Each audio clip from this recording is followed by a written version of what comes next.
Welcome, welcome, welcome. It's Saturday Night Special, the show that's like that weird itch you get after that one night stand. We got a lot of cool stuff here. It looks like Matt's running late. Hopefully, he shows up soon.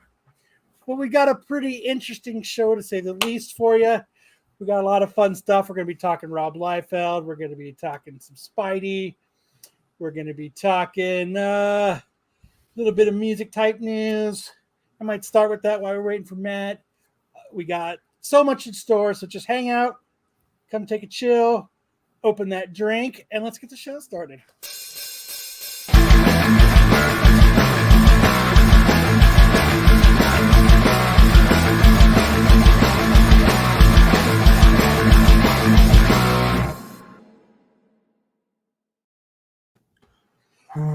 Welcome, welcome, everybody. How's everybody doing? Is everybody up and ready like my A1C is? Oh, yeah. Dude, I'm so hyped. For the top 5 this week. Oh, man,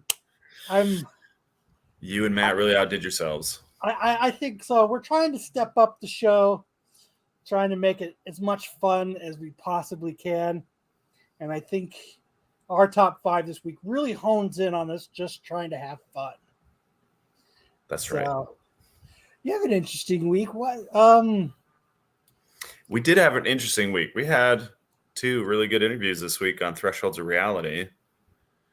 Yeah, yesterday we talked to one of our favorite guests, the wonderful, lovely Deb Antich, the traveling psychic. She had a lot to say about kind of where she sees, with the Spidey sense effect, what she sees coming down the pike. We also talked to our good friend Rita Olson from Arizona Ghost Adventures and kind of recapped our ghost hunt from last month, finally, at the Bullion Plaza, which was featured on Ghost Hunters this week. Awesome. I know, it's awesome, right? They scared themselves. We were there. I don't think you or I ever flinched. No ghosts. We're not afraid of no ghosts. And remember, everybody stick around. We're going to have giveaways for 2,000 subs for Renovision. So stick around. I'm going to have to pull up some kind of wheel or something once Matt gets here so we can get everybody's name in. But there's only 2 of us right now. So just bear with us. So we're only at 99% power. When Matt gets here, we'll get to 100% power. Yeah. But I guess I'll start off with something I was going to talk about a little bit later, but I'm going to throw it out now. As everybody knows, I'm a huge Ghost fan. I love the band Ghost. I see them every time they come. They're, but this kind of bugged me for some reason. And this is kind of the same thing when the UFC started to have like Harley Davidson and Budweiser sponsor them and stuff. I just thought it went overboard. And this is Poppy Demetrius will he threw out the ceremonial first pitch at the Chicago White Sox versus the Cleveland Guardians. I didn't know the name until I read this article. He threw it out on Thursday. But why? Fucking why? Why does he need to do that? He's a rock star. He doesn't need to be throwing out first pitches. It doesn't need to be like Papa that. Emeritus the 4th. Yeah, so every album that comes out, he changes to a different Papa. Oh, well, Papa There's means been 1, both, 2, correct? 3, and 4. So, but so he threw the first pitch on Thursday. Yeah, at the Chicago White Sox game. Well, that's kind of weird. I thought it was. Hartman, throwing a pitch is an honor. I didn't say he asked to do it. I just said more of why. It just means it's. But it's like 2 worlds colliding. They're just very distinct energies. Baseball game, death metal. It's very different. Obviously, you've never listened to Ghosts Obviously. because they are not death metal. I don't know. Yeah, you tell me. They're like my son calls them Scooby-Doo rock. Scooby-Doo rock. You think evil, but it's more like Scooby-Doo. I know he might have been asked, but if I was him, I would say no. Or I'd Baba Booey the throw, and it would just be some wild ass pitch. I wouldn't do it. And and I hate to use the term sellout. But you're going to. But I'm going to. I just think, I don't know. Ed, I'm sure Kyle would throw out the pitch if he was asked to do it. No. I would totally do it. I would try to make it a good pitch. I would say that's a hard pass. But Ed likes giveaways. We're going to be doing some cool giveaways tonight. Matt's in charge of the giveaway. And I'm going to wait for Matt, but we have probably one of the best Marco stories that you could ever imagine. I thought it was the best Marco story. I don't want to give too much away, but once Matt hurries up and gets here, we're going to do this. But it looks like he's not. Yeah, still. I don't know. Maybe it's just me, I guess. You got a little bit of humbug. You're like, you can't have this kind of fun. You have to stay in your lane. Have your own kind of fun only. Is that what you're saying? Yeah. What if he's a baseball fan? He's from Sweden. There are no baseball fans in Sweden. You don't think? They got a national team. I'm sure he is. I mean, baseball's, the sport of the world, not soccer. So I assume that it's, I don't know. But anything with you going on? Oh, yeah. I mean, there's some stuff that I want to talk about later in the show, but today is my son's birthday. And me too, Ed. Yeah. Me too. Yeah, we're waiting for Matt. But other than that, yeah, it's just the stuff we'll talk about when we talk about dodgeball. Yeah, got something really interesting happening with dodgeball. Why don't we? Let me see. This just messes it all up. Look, why don't we do anime while we're waiting for Matt? Let's hit it. So let me get this all queued up.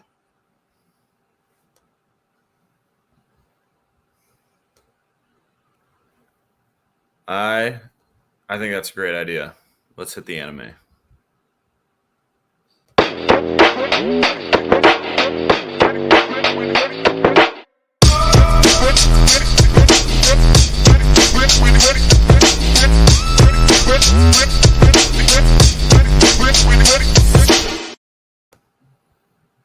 What up, everybody? Welcome to Big News, Anime News.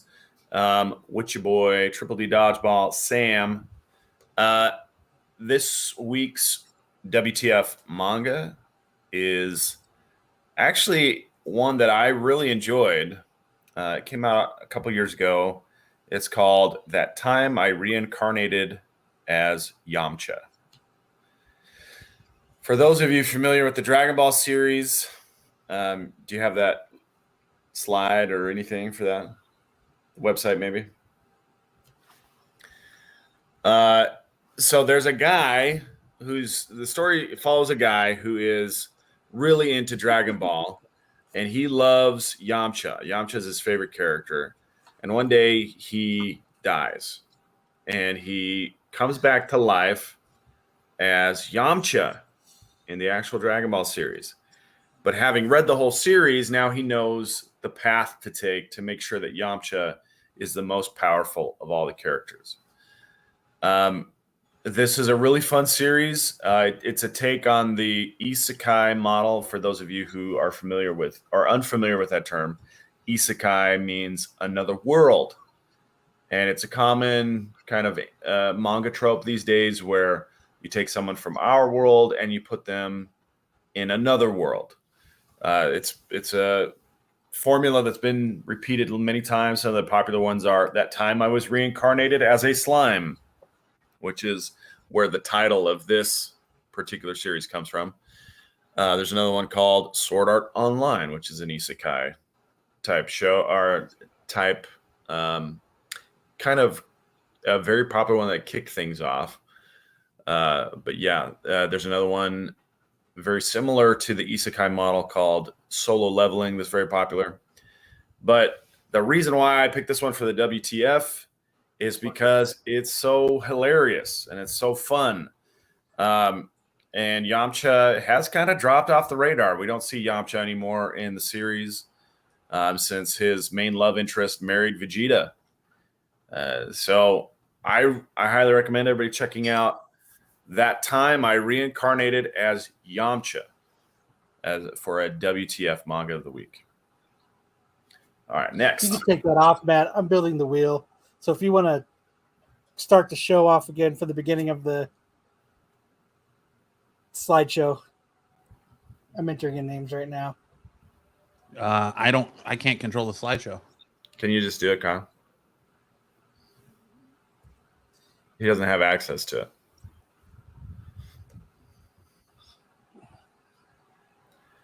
All right, next up, we're looking at a couple of news headlines. The first of which is you got too many things, too many tasks. You're multitasking. Well, I took it off because I'm working on something else. Yeah, and then we got Here, hold on. I got hold on. Just let me. got to move the comment. Yeah, there we go. Me and Roboko anime is scheduled to start broadcasting on December 4th. Now, this is kind of an interesting one. They're going to be 5-minute episodes, which isn't real common. Usually, but they have started doing some kind of vignettes. There was one called Pop Team Epic that is kind of like that. A bunch of little vignettes kind of strung together. And Me and Roboko is a gag manga. And the real reason I wanted to talk about this is because of the cover of Volume 10 of Me and Roboko is an homage to the Chainsaw Man Volume 1 cover. And anybody who knows me, they know I like Chainsaw Man, and I thought this was just a fantastic homage. She's playing with water guns, but it looks just like the Chainsaw Man where he's dicing up people and the blood spurts out green. So a really cool homage cover. Look for that Roboko anime in December. And then the second headline for a lot of folks, I mean, Hunter x Hunter is a very popular title. Volume 37 is going on sale November 4th. And this is not going to be any new chapters. That still has yet to be announced.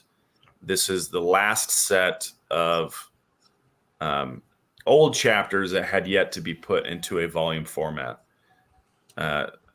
So look for Volume 37 of Hunter x Hunter on sale November 4th. November 4th is going to be a very busy day. A lot of things dropping November 4th.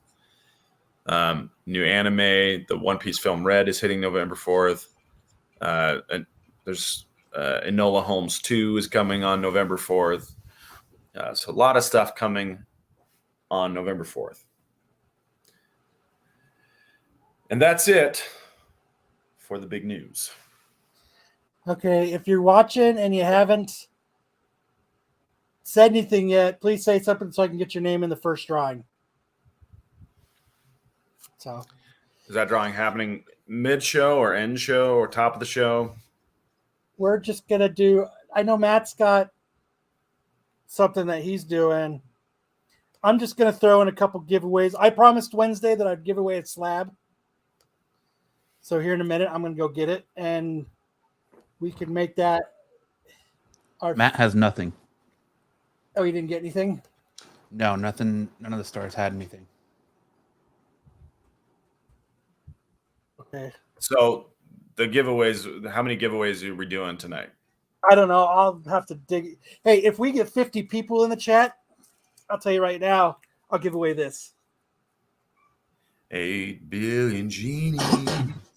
When does that series start? It's out right now. It's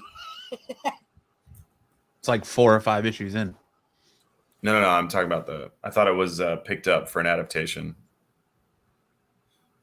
So I think I got everything. I think it's just in the very early stages of. Once we hit 20, I'll do our first giveaway. If we can hit 20 listeners, I'll give a slab away. All right. So what have we touched on so far? Just the anime stuff. Anime, and we talked the Ghost Story. All right. Well then, let's start with some news, I guess.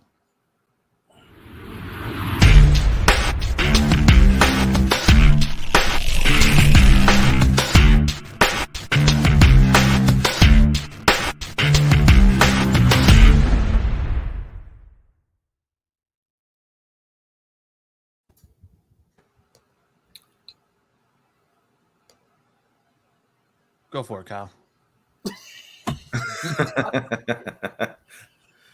So, I don't have the article up, but I read that the news story states that America's favorite superhero is Spider-Man, and they beat the runners-up, which I don't have the article up, so I don't know who the runners-up are now.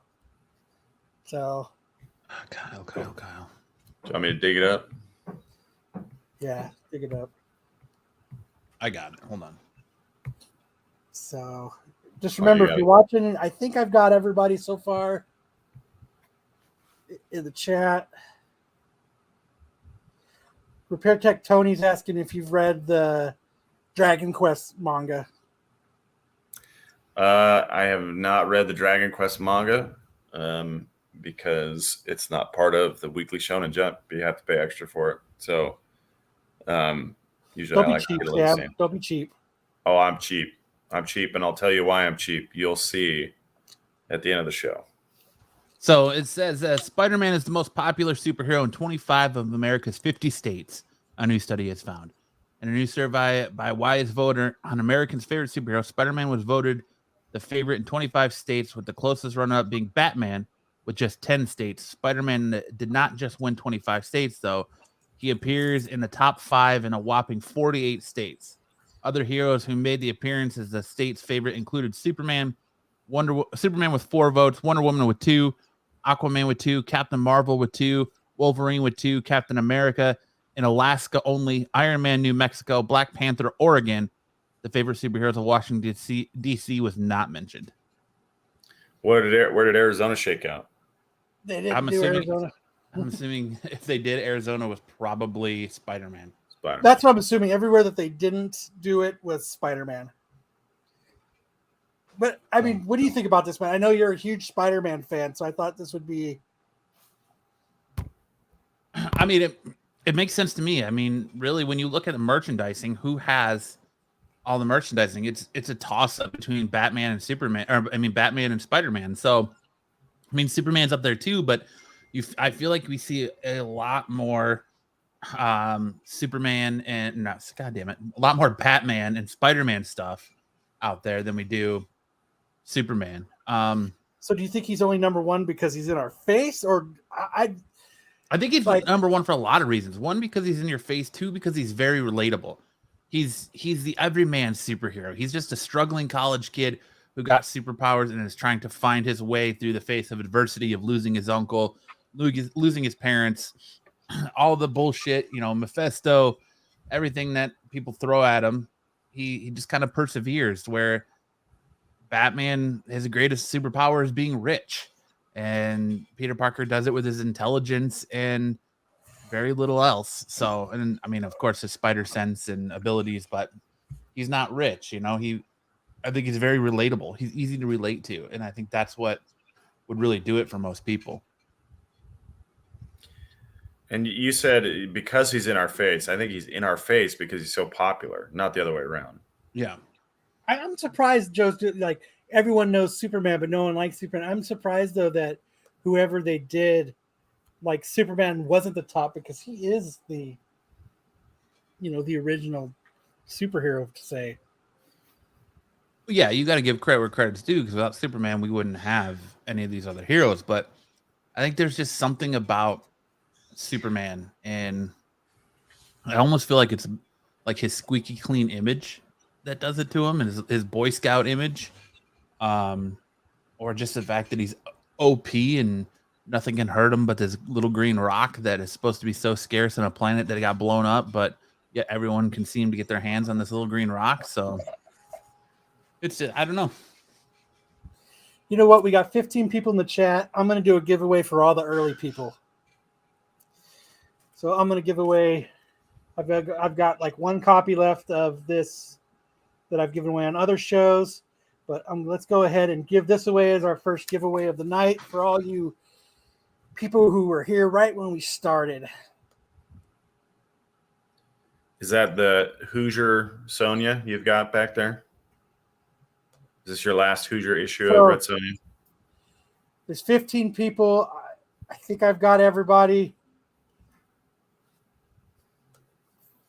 I've got everybody that's commented. So, are you guys ready for a giveaway? That only looks like 10 people. I've done everybody that's up. Okay. I've done everybody that's commented. Okay, I can't comment if I don't know you're here. I can't add your name. Okay, so let's go. Shuffle, shuffle, shuffle, shuffle, shuffle. Click.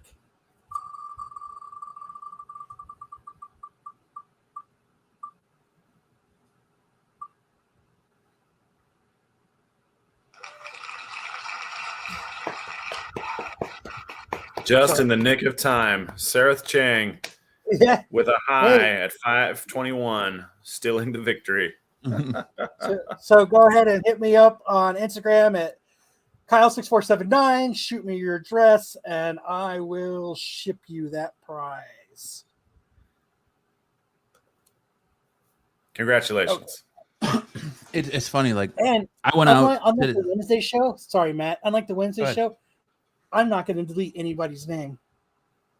So now you get a chance to just keep winning. We're going to have more giveaways for you stuff. Like, I was out searching for something today, and I almost picked up a book at a shop. Kyle was like, don't buy anything from that guy. Then, like, there's just something like when you're going to go buy something, and then the dude starts being like, oh, I'm the greatest, and very arrogant and like boisterous and in your face. I'm like, no, I'm good. I don't want to spend any money here, even though it wasn't my money. I don't want to spend it here. So I walked away from it. But so before we get into our next news story, I want to talk about Marco for a second. Uh-oh. More or less, I want to talk about Marco and Marco's inept to technology. Oh, yes. So, as many of you saw that we were on the Wednesday show, we were on TAC. And after the show, Marco's like, hey, it's our giveaway. I'm going to hook you guys up so you can have some stuff to give away. And Matt accomplished that very well. So, yeah, I have failed. stuff to give away. And we could just give that away instead of giving a book. We could just give that away. Fuck it, let's do that. I could just Venmo it to whoever. No, let's get the book. Come on, book. Okay, so I'm going to leave. I think someone would rather have $100 in a book. Yep. So Marcos gave us $100 to spend on stuff for the show. So since Matt didn't buy something, you're right, Matt. When we're going to do a $100 giveaway tonight. There you go. Then you go buy whatever fucking book you want. Right? Exactly. So Marco's like, oh, Marco, look at this. So Marco's like, I'm going to Venmo you $100, Matt. Now, I want Matt to do his best Marco trying to Venmo Matt impression. Then I'm going to try to do it as well. It goes something like this. All right. Hey, Marco, I went ahead and sent you a request, and I put on the note to send me what the money's for. So all you got to do is click my name, click how much you want to send, and go ahead and send it. Well, how do I do that? Why won't it let me send it? See, it's not letting me send it. Look, it's just sitting there. It's what it was. And it was like, well, maybe you need to do this. And then he starts sending me requests for money for the $100. He starts requesting it from me. And I'm like, no, you need to accept the request I sent and pay it to me. Well, I'm just going to go to the bank and have somebody there show me how to do it. Because I'm not paying taxes on this shit. The man who sits there and screams about you have to pay taxes on shit. It's like, I'm not paying taxes on this because all this shit's linked to business accounts and they'll tax me if money comes in and out of there. So I'm just going to go to my bank and have them show me how to use this Venmo. They don't know. Yeah. So this is what I picture. Marco walking in.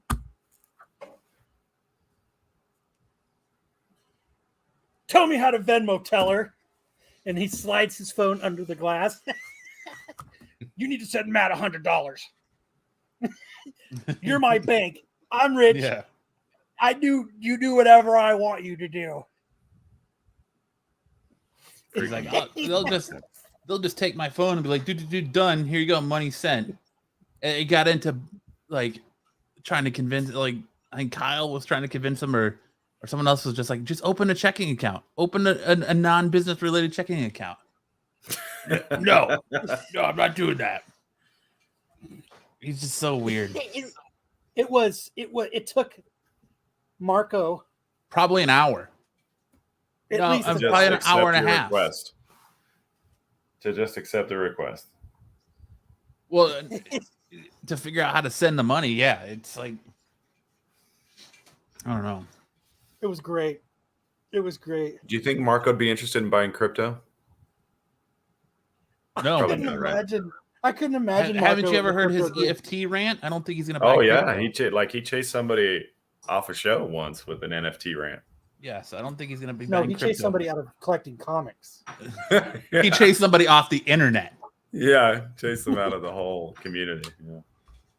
Like, dude was like, "Bye," and I'm going to try to sue you. I need that information. No, you're good. We're good. We're good here. Yeah, nobody's suing Marco. See you later. You did a very good Marco impersonation, Matt. I applaud you for that.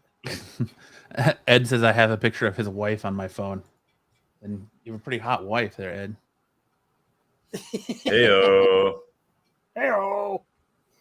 But see, yeah, the things you miss behind the scenes when TAC goes off the air is just, it should be like, if you subscribe to this show and you're part of like the channels or whatever it is, like you pay money monthly to be part of this channel, you should demand for like recordings of behind the scenes things, because Marco is just a trip. Oh, it's so much fun behind the scenes with Marco. It truly is. It truly is. Because you usually see him like this with like his bald spot coming through because he's not wearing a hat, and like he doesn't know technology. He can't Venmo $100. Yeah, it's just. Yeah, you should want. Joe Doolin says, I want all the after credit scenes. You should. You definitely should. What they should do is, that's what the actions should do. People should be able to hop into the chat afterwards and talk to and hang out with us, because it's fucking hilarious. And you can control the behind the scenes, Kyle. Yeah, it's a hard pass. I already left one show because of that. All right, let's get back to news.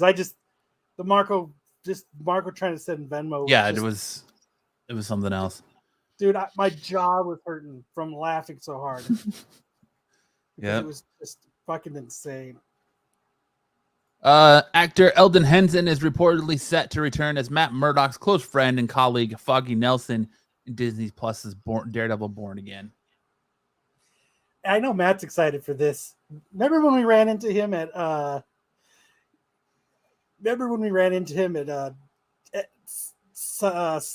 San Diego Comic-Con? Yes. And he shot me the death stare because I said, "Oh, that's Fulton from Mighty Ducks," and his head whips around and he's just like, just gives me the like death stare, and Kyle's like, "Who's gonna kick your ass?" He didn't want to be reminded of Mighty Ducks. He was sitting outside at the Hard Rock on like the patio, and you're in the middle of San Diego Comic-Con International. Like, people aren't gonna recognize you. Like, I don't know, but Was he trying to keep a low profile? no, he was just sitting out there in the middle of the open on the He was patio. just having a drink. He was just having Yeah. a beer or something. He was like So why sitting did on he like want the to fight patio. you? I don't know. Probably because I was like, oh, it's Fulton from Mighty Ducks instead of, oh, look, this is Eldon Henson. That's Fulton from Mighty Ducks, which I'm probably sure he gets it all the time. So he's probably like, I'm so sick of this shit. You Mighty Duck fucks. Yeah. But I mean, you got to be excited that he's coming back in. Like, I mean, it's kind of cool. He's gonna return. I wonder who he's gonna be though. Foggy. Is he gonna be Foggy? Nelson? Yeah. I hope he says something like, "You've lost weight, Matt." You know what I mean? Some kind of reference that it's not. You know what I mean? Like, I don't know. He's just going to come in and nag Matt Murdock the whole time, like he did in the last time. Probably. I'm excited that Daredevil Born Again is at least keeping. They're keeping the best part of what made that Netflix Daredevil series so good, and they're gonna keep it running. Like, why not? Right? Who was Ben Affleck's Foggy? Jon Favreau. That's right. That's what I'm getting him confused with. That's why I wanted to make a Ben Affleck reference, but I guess that's right. He was. Never mind. Damn it. So next, I just thought was funny, just because I don't understand. Or he just takes the cowl off and he's like, "Hey, you're not the guy from Phantoms, yo." Dude, that would be awesome. But you were the bomb in it. Yeah. Or no, he was the bomb in it, though. You know what I mean? Mm-hmm. You don't look like Ben Affleck. So the next story I just thought was interesting was, what the fuck are you going to get Macaulay Culkin to sign? He's going to be an ace. I'm sure it's going to be a fortune to have him sign something. So Maybe I wanted some to have the Home panel. Alone VHS tapes. Yeah. So I said my 9.8 Home Alone CGC graded VHS tape. Like, you get pictures with him, and I guess how many times does he do this? All right. Get him to sign a paint can. Just Macaulay Culkin or a BB gun. But are people really clamoring to get a picture with Macaulay Culkin? They are now. Because they can. But it's send-in service, right? So you have to send something in.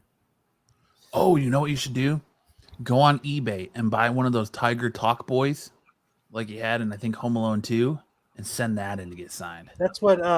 Yeah, there you go. That's right. You're a Tiger Talk boy. But it's just like, what are you really going to get? Besides that, what do you... Hartman says a hash pipe. Maybe a Michael Jackson album? I don't know. Oh, yeah. Like, I don't know.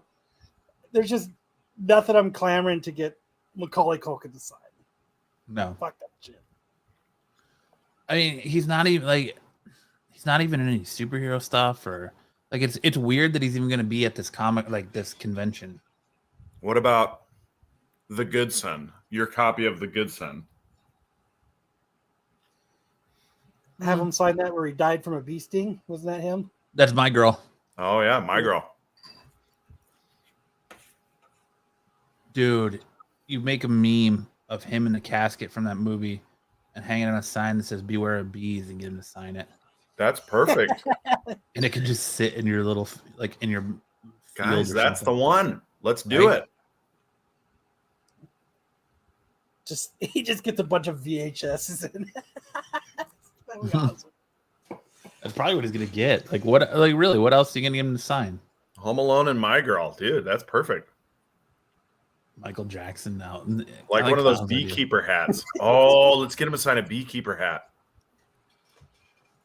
You should get him to sign an EpiPen.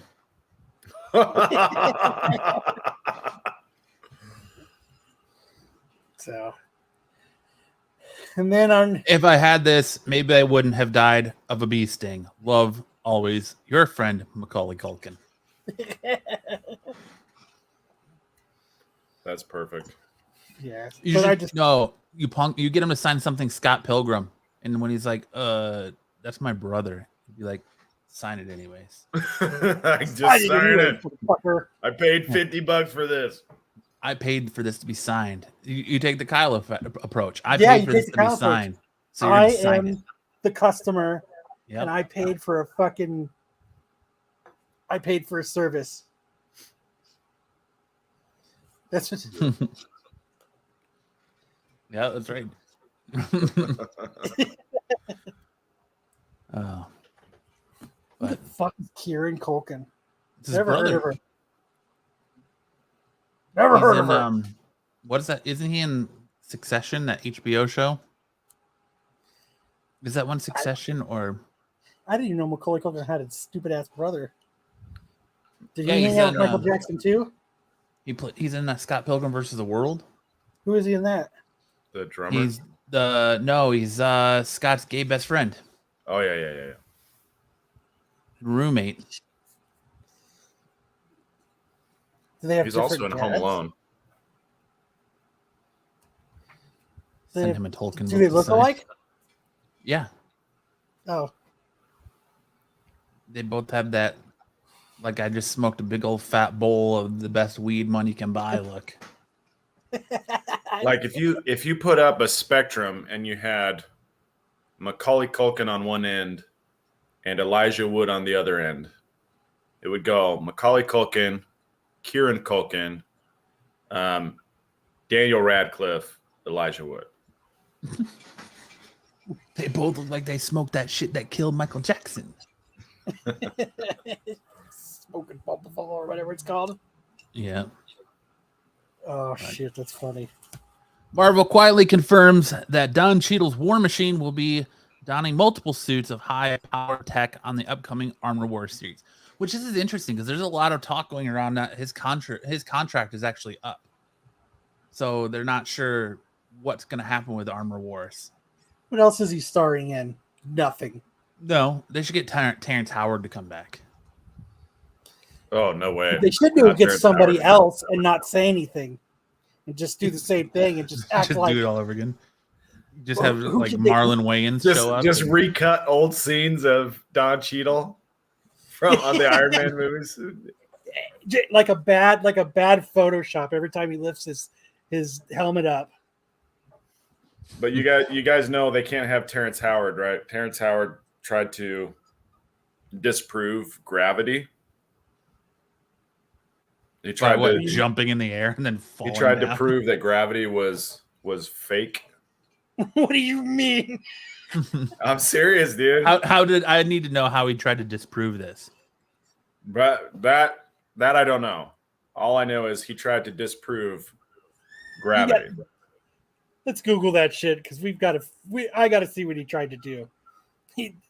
And that's why they didn't bring him back to the Marvel movies. No, they didn't bring him back because Robert Downey Jr. wanted to work with Don Cheadle. Terrence Howard was getting a little kind of frictious with Robert Downey Jr. And so RDJ said, "Hey, let's just replace him. Let's recast. I think Don Cheadle is great to work with." Next time, baby. You know who they should have is who's that guy that played in that Kevin Smith directed movie with Bruce Willis? Tracy Morgan. That's who they should have play it. Hmm. Fuck War Machine! Oh! That's who they should have play him. That'll be awesome. You know, you don't know if Nick Fury is winking or blinking at you. Right. Any luck on the Terrence Howard gravity thing?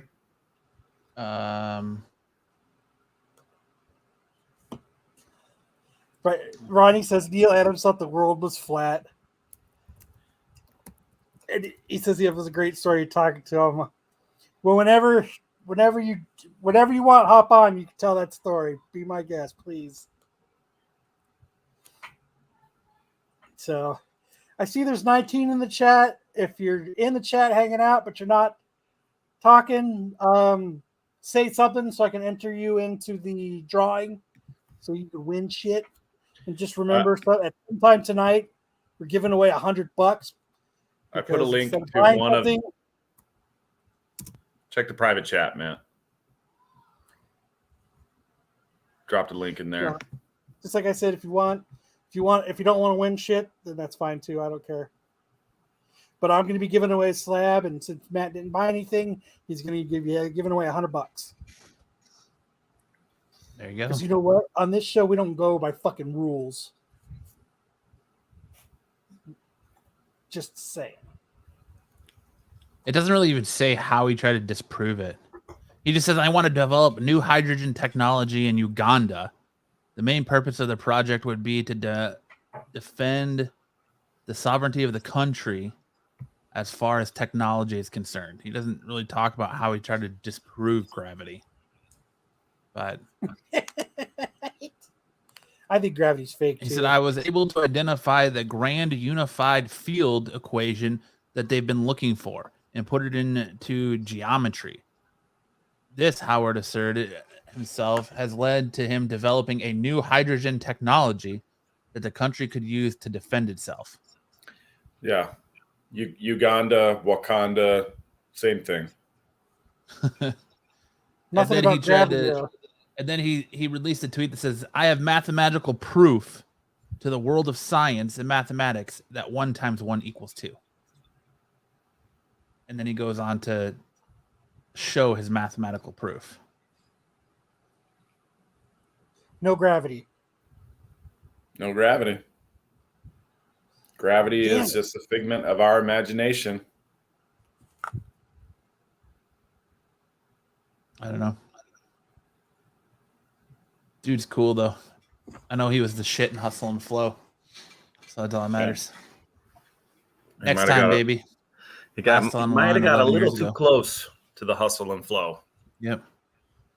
Flew too close to the sun. It would be crazy if Terrence Howard was right the entire time, but I think the world of science and mathematics would be shaken to its core if some guy who wrote a song called "Whoop That Trick" was smarter about mathematics and science than they are. Hawking would like twist over in his grave.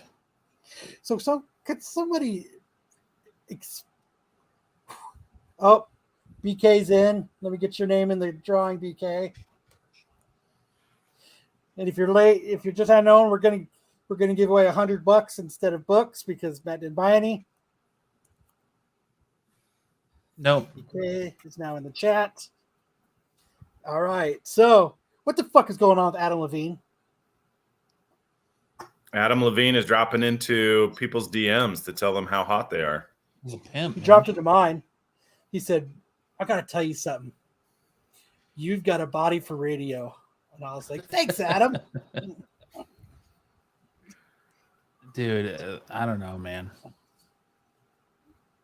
I thought I read an article, too, that said he was, like, trying to tell his side piece that he wanted to name his, like, unborn child after her.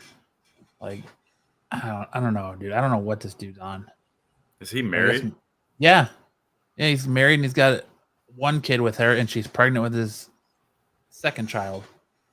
And he's sliding into DMs. That's not a great way to maintain a relationship. I'll tell you right now. But I guess when you're Adam Levine and you're the lead singer for Maroon 5, you just got it like that. I'd be a side piece. He's fucking hot. Got tattoos. He's really tiny, dude. You'd be dating a tiny guy. My fiance absolutely loves him. She loves Maroon 5. She even has a shirt that says her perfect body weight is Adam Levine on top of her. So, she loves the guy. Man. Yeah, I'm not saying it's bad him wanting Strange, Joe. Like, I get it. I was just trying to make it clear. I like it. He's just lurking through Instagram. What's up, girl? Kyle, Ronnie, why don't you look at an IG message? I looked at it. It's about it's not Levine related. No. Oh, I thought he was going to come on or something. He was, but there's a hurricane. It's about Neil Adams talking about the Earth being flat. Oh, okay. Oh, right. So celebrities with strange beliefs. Got it. Related to the Terrence Howard physics deal. BK's like, Sam, you met Adam Levine? Is that a question or a statement? You tell me that I've met him? I think he's asking. I think he's asking. Oh, no, I haven't met Adam Levine, but I do have a Maroon 5 story.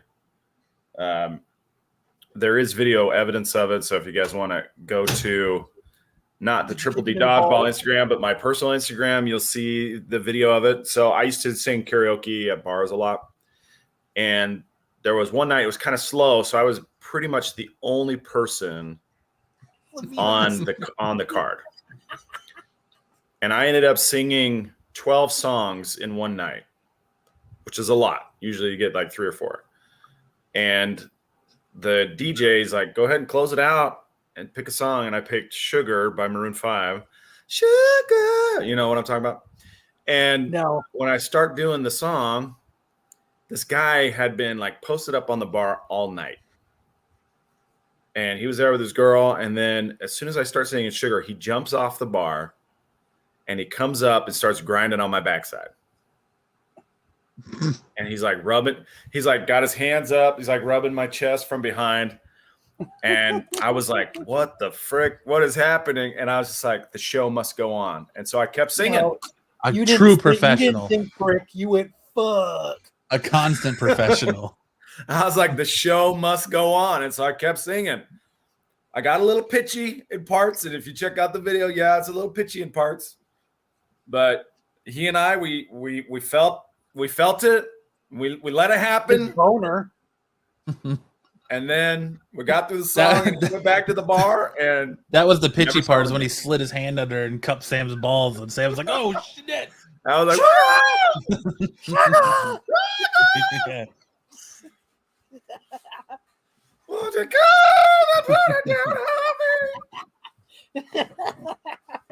Oh, fuck, man. So thanks to Adam Levine for that song. And that's why Sam only has 8 children. Only, yeah. BK says that is not the Adam Levine story I was looking for.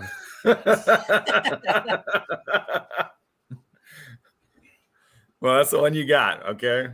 Did he at least buy you a drink? No. Damn, he fucking cuffed you and rubbed his wiener on you? Yeah, man. You get a drink afterwards or dinner? Rub and run. That's all it was. Damn. That would have been awesome to watch, though. Look at Sam. Oh, yeah. Okay. Well, you want to watch it? I'll put the clip in the chat and you guys can check it out. We don't have to put it up. There's video of it. Yeah, there's video. How awkward getting your prostate checked while singing karaoke. Yeah, you're telling go me. ahead and put a private chat, and we'll have Matt play it. Okay. So as he's doing that, is there anybody else that wants to? I think everyone's pretty much in it. Okay, here it is. Sam was sexually assaulted during karaoke, and he has been the highlight of the show.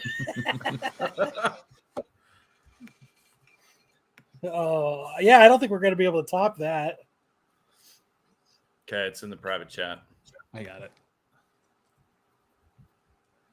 And that's why I don't sing karaoke, because I know that's what's going to happen to me every time. All right, so I got to remove this so I can reshare. Yeah, for some reason, there's always a camera around when weird things are happening to me. Jeez, that's awesome. It's just the perils of modern life, I guess.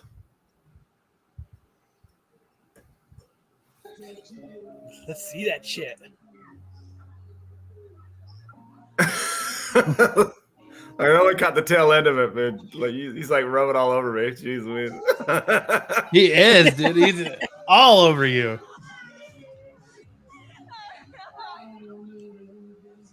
I was like, okay, stay focused, baby. Damn. That's awesome. Good for you. That would have been great. You try to keep a straight face while up. I applaud the effort, man. Hey, Yeah, that is constant an professional. effort. Absolutely. The constant professional. Joe No says means means no.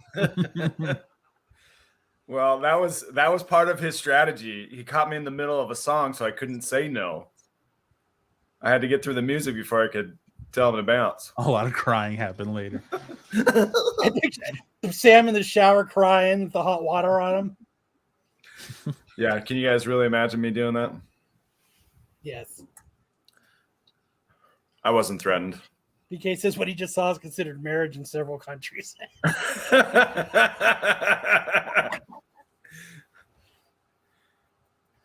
So let me how many names do I have in this chat in this thing? 1, 2, 3, 4, 5, 6, 7, 8, 12. I got 12 names and there's 18 people. So if you want to get entered into the winning, you want to win $100 or a slab. But all right, let's go move on. What the hell is going on right now? All right. You got that right, Ronnie. All right. I just put Rob Liefeld rant. Matt? So is this Matt's rant? It's going to be a rant, but there was Rob Liefeld had put this long post on Facebook. And this was attached to it. And Matt sent it to me. And still not Hartman says, is this a straight bar? But what it's supposed to be a synopsis of what Rob Liefeld was ranting about? So Bleeding Cool did an article on it, but there was another artist who's not a big comic book artist as Rob is, who went on to berate Rob about a cover he did for a book that comes out in October, which Kyle and I have already solidified that it will be the worst cover of the week when it comes out. But if anybody watches 90 Day Fiance and knows Big Ed, he basically did his best drawing of Big Ed as Venom. And just this big muscle-bound thing with no neck and a head. So the dude basically went on social media and declared comics dead and said, what is this bullshit? And then started questioning why people still buy Rob Liefeld shit when after years, the dude's just been putting out terrible stuff and it's not getting any better. And he's kind of a joke in a lot of circles. I mean, he has his fans, but he is looked at it as a joke in a lot of circles, and that's the whole thing, is just to be joked on. But he goes on this big rant and like starts like giving his accolades as a way of like proving himself to anybody. And we all know he's self-taught. Probably seen the Jeans commercial where he brags about being self-taught, but he's just weird. He's just like, I have the best support. Great folks who have bought my comics for 37 years and counting. Unbelievable sales records achieved. My creations are on toy shelves all over the world and in personal collections all over. They're in your video game consoles and your DVD collections and your streaming devices. In 1992, I sold over 12 million comic books, mostly based on unknown characters. The folks were, for all intents and purposes, supporting me blindly, and I never forget it. Don't get rattled by unhappy folks with spite inside of them. That's a waste of everyone's time. It's a reflection of this poor spirit that is, to who goes out of their way to use facts to correct obvious errors. Thank you. I'm looking at you right now. The fact that crinkle the noise of the paper and disgruntled are that I'm fortunate to be the one of the best-selling comic book creators of all time, and nothing they can say or do dents it even a little bit. The only person I'm looking up at in the modern era is Jim Lee. That's it. He is the top-selling comic book of all time, and I'm number 2. Hard catch with all those crazy numbers beside us. It's been 31 years, and our achievements continue to tower. It's exciting and humbling, and I'm sure frustrated for the pundit of people who wish it to be not true and wish to diminish my work. Here are some of the my accolades: best-selling X-Force, best-selling Avengers, best-selling Deadpool. Sales on my first 2 issues of Captain America eclipsed an entire year's worth of issues before me. Hasbro informed me that my Snake Eyes was the best-selling G.I. Joe in 15 years.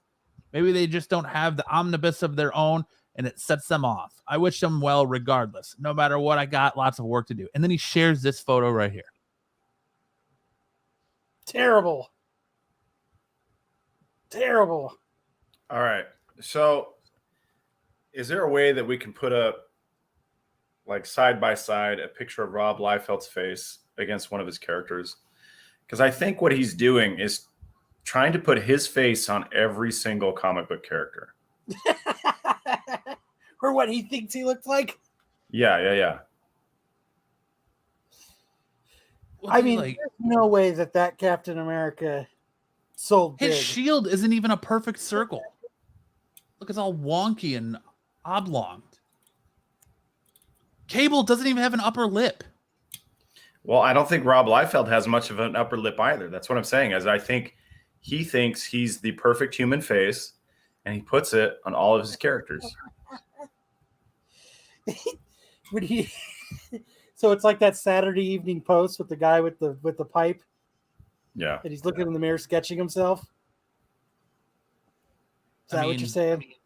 Yeah, that's what I'm saying. Thumbnail for tonight in the different. Yeah, Rob. Look, he doesn't have an upper lip. His nose looks like Sam's all got the a point, noses on dude. the Look, character. he's got like the. He is like, look at Wolverine's mouth right here, and look at Rob's. Yeah, you know what? It does it even better though. Is the crappy cover that's coming out next week that we're going to talk about next week in the bottom left corner with all the villains right in a row. They all look like Rob Liefeld. Green Goblin, Doc Ock, and Vulture. They all look just like him. Damn. I never noticed that. He's drawing himself. Roddy says Liefeld is overcompensating for his small feet and baby hands. That's why he draws huge muscles, because he's got little feet and little hands. Look at Baron Zemo. Like, that's terrible, man. The Cap is terrible. Oh, like, is that who that is? I think that's who that's supposed to be. Yeah. Oh my gosh! I thought it was a pumpkin. I thought it was like a mushy pumpkin. Like, and is that like smoke coming out from Cable's gun, or are those like vines? Like, and why does Cable's gun look like it's a cigarette lighter from a car? I'm just saying, he's self-taught, right? So you look in the mirror. So he's drawing the mirror image of his own face. That's what's happening. Eric Williams says the fact that success are true, and he has the numbers to prove it. But the arrogance is the wrong approach. Try humility and gratefulness. But he's arrogant about everything he does, and he even pushes it off on fans. Like, I don't know. Kyle's had a run-in with him. Everybody knows that. I guess it doesn't say much because Kyle's had a run-in with everybody, but Kyle's had a run-in with him, and it's just like the dude just ceases to amaze me, you know? Like, I remember he had a signing at Ish's shop. And I swear he remembered me because he kept looking up and giving me dirty looks. I wasn't in line. I was just there kind of hanging out. Oh, Justin, I'm adding you to... Did you push a Ninja Turtle book towards him or something? No, I didn't even walk up to him. I stayed away because I didn't want him to sign anything, and I didn't want to take away from the line, and I didn't want to be in the way, so I was just kind of off to the side, like hanging out and like chatting. But I remember like this like it was a fan of Rob Liefeld's walked up to him and he was trying to ask him these art questions, and he was trying to ask him this stuff, and he just turned and said, "Can't you see him looking at comics? Listen to my podcast." And he just went back to what he was doing. And I was like, damn, that's kind of shitty that you would do that to somebody that just paid you X amount of $50 to have something signed or whatever he was charging at that. At least humor the guy for a second and, and give him a short synopsis and then be like, but if you want to hear the rest, I did a podcast on it. I got a barn burning barn burning question real quick, Kyle. Look at fucking Cable's massive underhand here.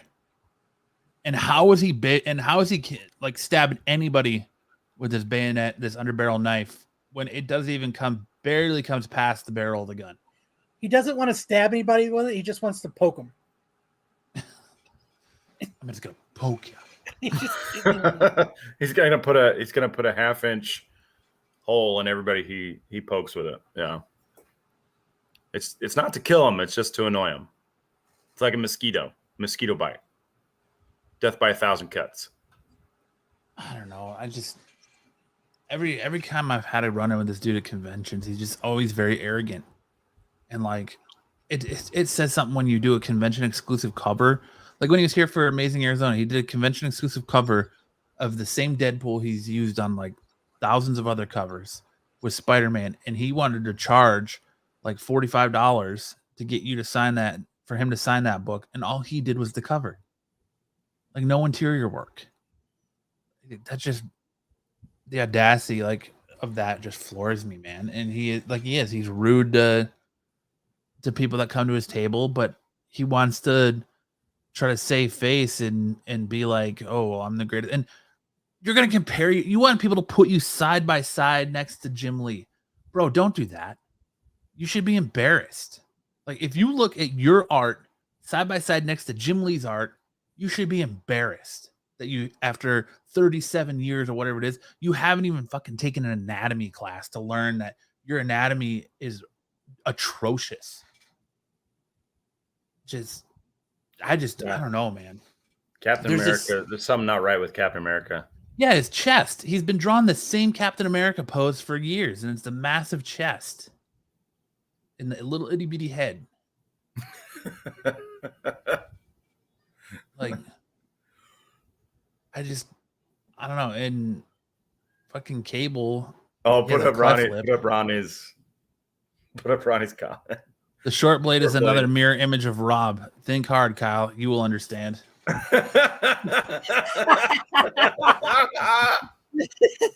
Told you, just wanted to poke somebody. Okay, we're an hour in. Let's do another giveaway. So what I'll give away is it's for real close combat. Yeah. So what I'll do is I'll give away it is a Marvel Legacy #1 9.8 Alex Ross sketch cover. Nice. So let me.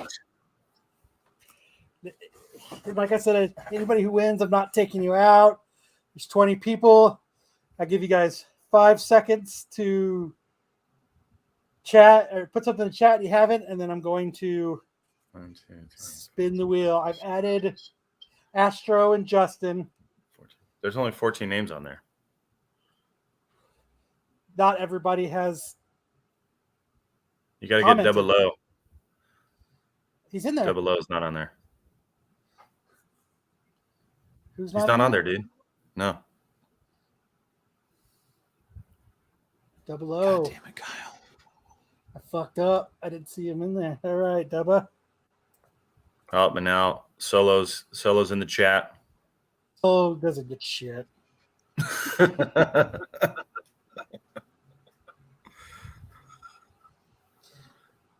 Solo Wookie. Let me add Solo Wookie. Still not Hartman doesn't get entered because you are Hartman.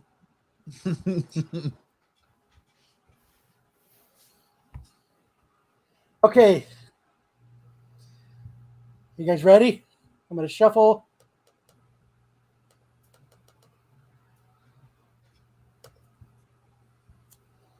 And the wheel is spinning. And away we go. Come on, big money, big money, big money, big money.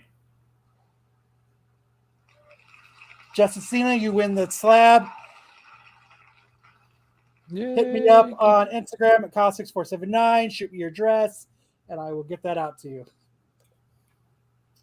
Congratulations, Justin. How mad do you think Marco's going to be that we're just going to say F it and just give someone $100? I'm pretty sure he won't care. I want an epic Marco rant about how we didn't follow directions. I love it. We don't follow directions on this show. I just don't understand how people just haven't learned yet. Okay, so let me take my thing off the screen. Astro says, "Give it away at the end of the show. We will give it away. Give it away." Yeah, pretty close to the end of the show. We'll be giving $100 away. So tell your friends. So, next piece of news: James Earl Jones, the iconic voice of Star Wars Darth Vader, signs over the character's voice rights after 45 years, thus retiring from the role. Jones has signed the voice rights to his character Darth Vader over to Lucasfilm and Respeech. The latter is a Ukrainian company that uses archival recordings and AI programming to create new dialogue with the voices of performers who have either aged out of their roles or have passed away. They most recently did it in the Book of Boba Fett with young Luke Skywalker. So, you know what I think would be better if they did? Did James Earl Jones ever do a book, like a book on tape type of thing? Oh yeah. So I would like on Howard Stern, where they would splice all these words together, so it would say like "you eat cum," you know what I mean? And it's all fucked up sounding. That's what they should do as his voice from now on as Darth Vader. Just splice it together, so it's all different tones and all different inflections. Yes. So, but they're gonna do it right, and it's gonna be a bummer. It would be so much better if they did it that way. You want them to do it the wrong way.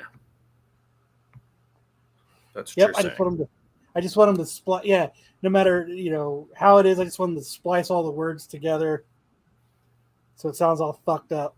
Because it's there is a website where you can type things and it will be read by an AI in a voice.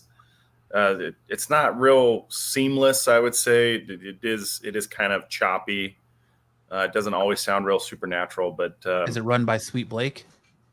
I don't know. I don't know who that is, but Sweet Blake is the guy who was running the Lambda for Google and said it was sentient, but really he was just trying to have sex with it. No, it's not that. But they have like Goku, they have Vegeta, they have Darth Vader, they have all kinds of characters and famous voices that you can use. I'll see if I can dig it up, and then maybe we can get Darth Vader to say that you eat cum.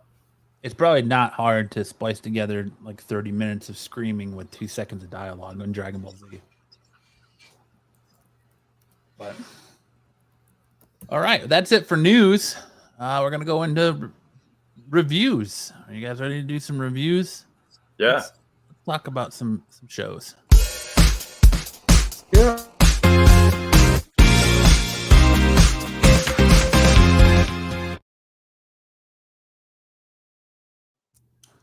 Let's talk about She-Hulk. Begrudgingly, let's talk about She-Hulk. Episode 6. We finally got the episode count right. Yeah, you're on it, man. On it. I'm trying, man. I'm trying. But Sam, what does this episode do to your theory of the episodes? Yeah. Went down faster than the Hindenburg, huh? The evens is wrong, huh? The first terrible even numbered episode. The episode where literally nothing happened. I just don't know what they're trying to do here.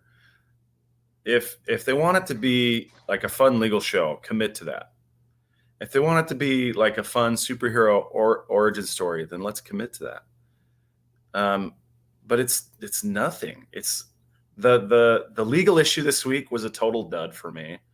The Mr. Immortal family law squabbles was over so quickly. Like they figured it out so quickly. It wasn't really any struggle. It was just about putting a white man down, which is, it's fine, whatever.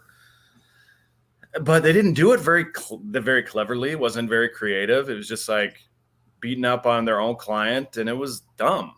I didn't enjoy it. And then the whole wedding stuff,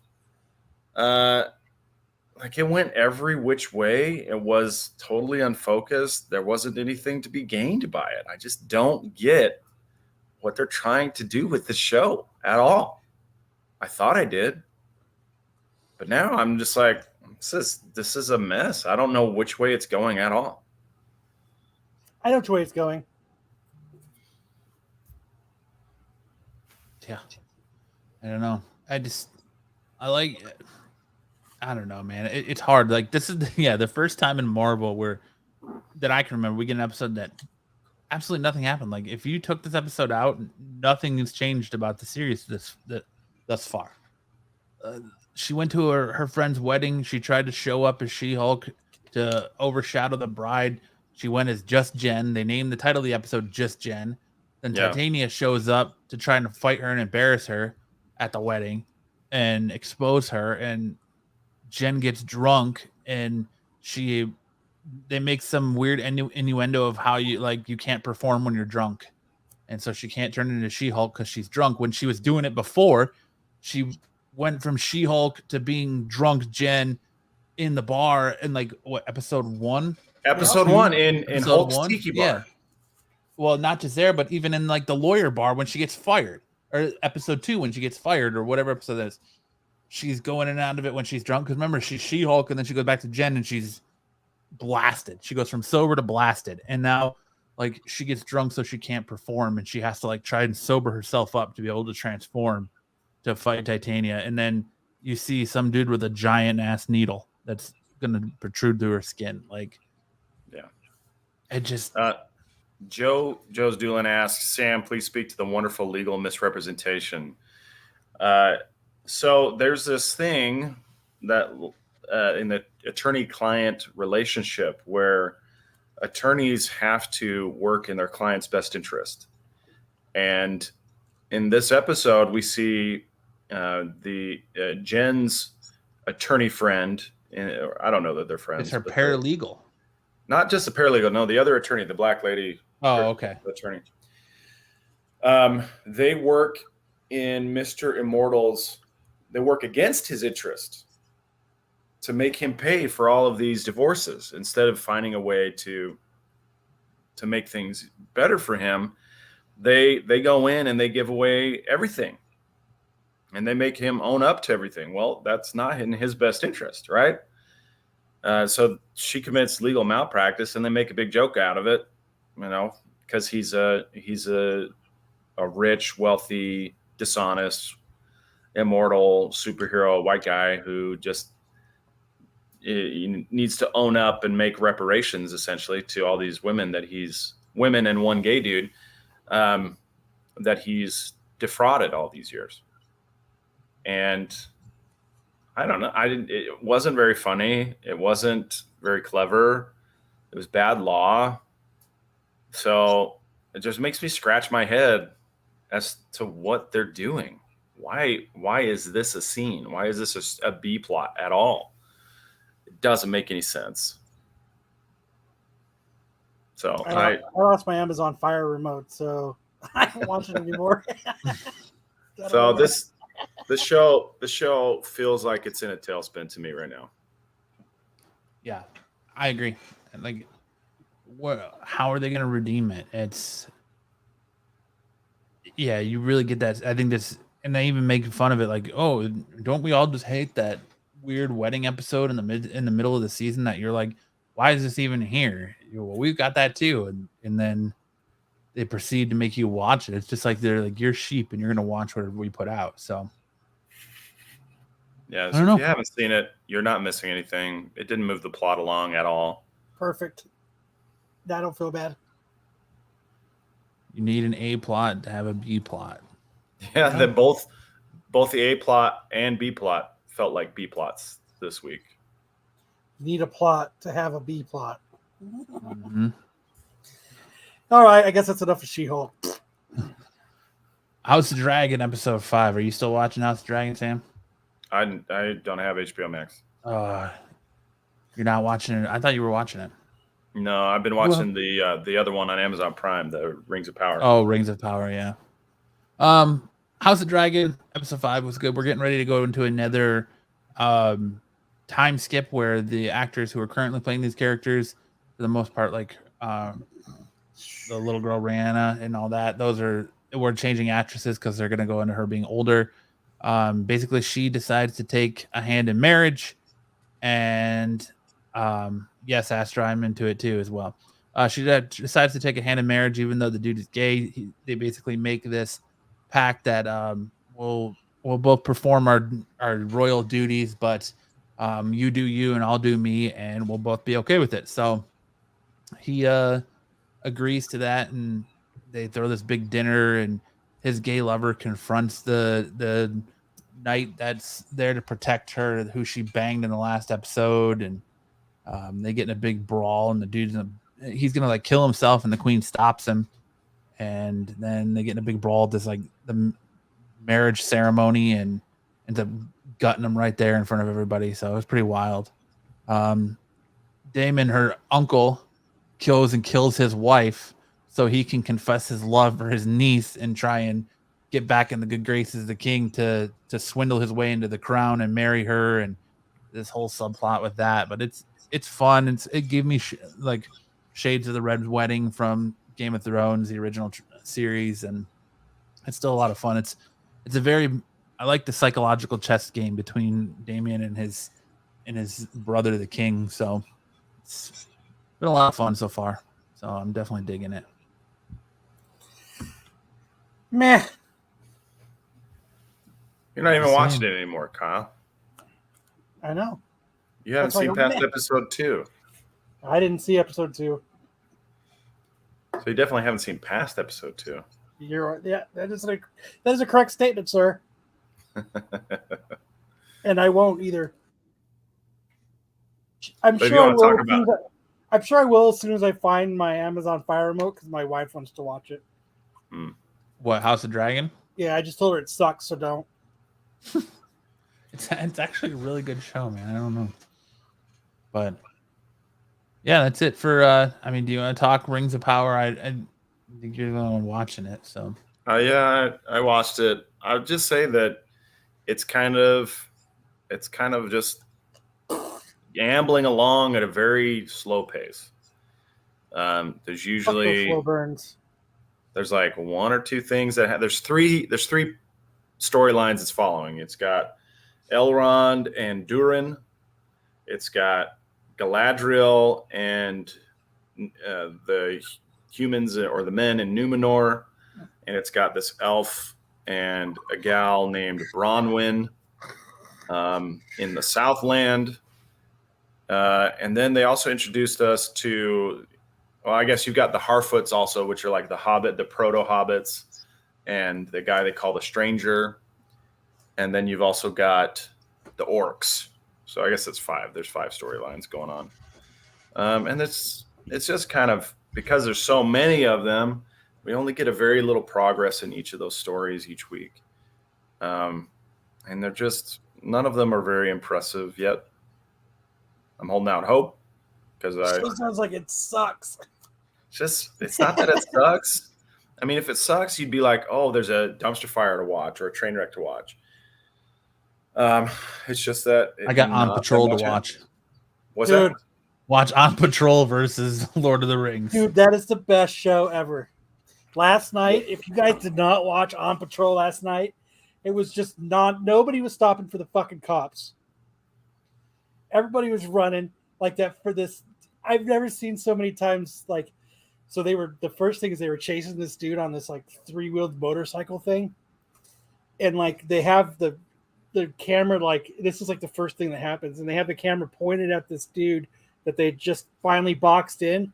And all of a sudden you see this cop flying through the air and fucking just tackle him and knock him off the fucking bike. It was awesome. Wow. Like the cop was not fucking around. You got to see a low-speed chase of cops chasing a man on a bicycle, waving a machete around. And then when they finally like pit maneuvered him and boxed him in, he fell to the ground, started screaming, "I have mental health. I'm mentally unstable." He had asthma. Even though he was smoking a cigarette and riding a bike the whole time, he was complaining he couldn't breathe because of his asthma. Wild show, man. Dude, it was so awesome. It's on right now. Yeah, and an update. We're not gonna talk about Andor because I'll let the Dark Side guys do that. Did you watch Andor, Sam? Yeah. Did you like Andor? I like it better than any of the other shows we're talking about right now. Okay. I'll say that. That's well. You can go ahead and give your thoughts on Andor if you want. I was just gonna say, update from Tax Show on Wednesday. I finally finished Andor, and I feel pretty much the same. Everyone was saying, "Oh, episode 3." No, still boring. They're doing this really neat kind of back and forth story with, like doing the flashback with Cassian as a child and how he kind of became who he is and how he basically got kidnapped. Yeah. And then he's met with this kind of really interesting proposal from Skarsgård's character at the end of episode 3 or midway through episode 3. There's just basically a really, I don't know how you feel about Bix, but Bix is a knockout in my opinion. Yes, and otherwise, a lot of the characters are just kind of,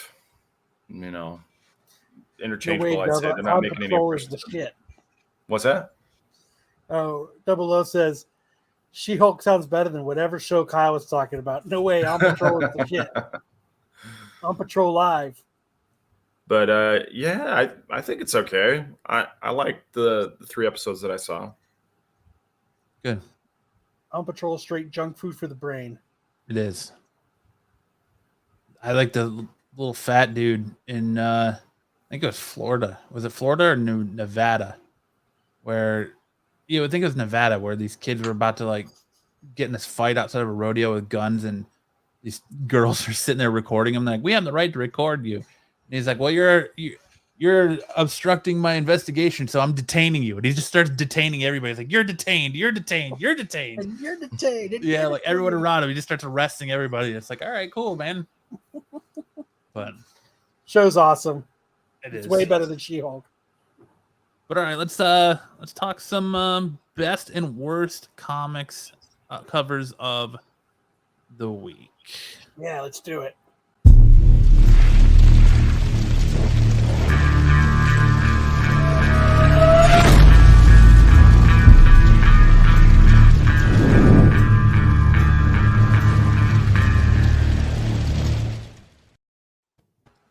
Kicking off tonight, we're going to start with our worst covers of the week. We have whatever this abomination is from the newest issue of Flash.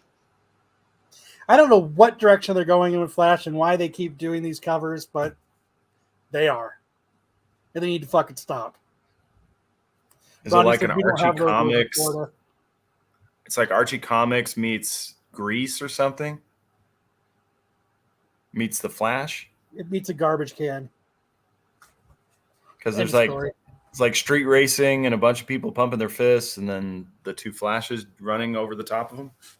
It'd be like it would be like understandable if there's like a black hole in the background that they were being sucked into, or like they were being sucked into the Speed Force. But this cover is just straight doo-doo. Ronnie was actually in Nye County, New Mexico. Yeah, it was in New Mexico. Because there was stuff going on in Florida too. It's just stuff was going on everywhere. So, our next cover is Jane Foster, the Mighty Thor, Peach Momoko variant. She just needs to stop, relax, put out covers once in a while, and take her time because she's not. And this is really one of the better ones she's done lately, though. I kind of like this one though, Kyle. It's not, it's not good, but it's like one of her better covers she's done in a while. Kind of reminds me of like the Saint Seiya style, like an anime. It's almost like an anime cover or a manga cover. Next, we got X-Men Legends #2, guest starring Wolverine's back muscles. Those are back boobs, dude. Those are back boobs, yes. Back boobs. Back boob bra. That's what he needs. I agree with Ed. No more. No Momo. No more Momo. Terrible. I don't know what they were thinking. thinking. What's up with Beast's hand? Like he just goofed up on that one finger, man. I like the extra spread of his first two toes, and then his other ones are real tight together. I like the wide spread on Wolverine's claw too. What is going on with Wolverine's foot? Oh yeah, like way back behind him. Yeah, that's crazy. Yeah. Sometimes the real stylized stuff just doesn't come through very well. I don't know if they're getting interns to draw these now, or they're just, I don't know what they're doing now with a lot of covers. They're just, I don't know if they're in a hurry. I don't know if they're fucking Is that Liefeld? Believe it or not, it is not Liefeld. You can tell because they don't have his face. Yeah. If it were Liefeld, they'd all have the same face. Went to the same school. You're right, Joe. Liefeld's school of making body parts good. But that's the and bad. Let's get other things good too. To the good. This is Elvira #1. This is the Nightmare on Elm Street. Nightmare on Elm Street. Anytime they do, I love when they do horror movie homages. You know, I always have to pick them up. So I love that cover. I just think it's great.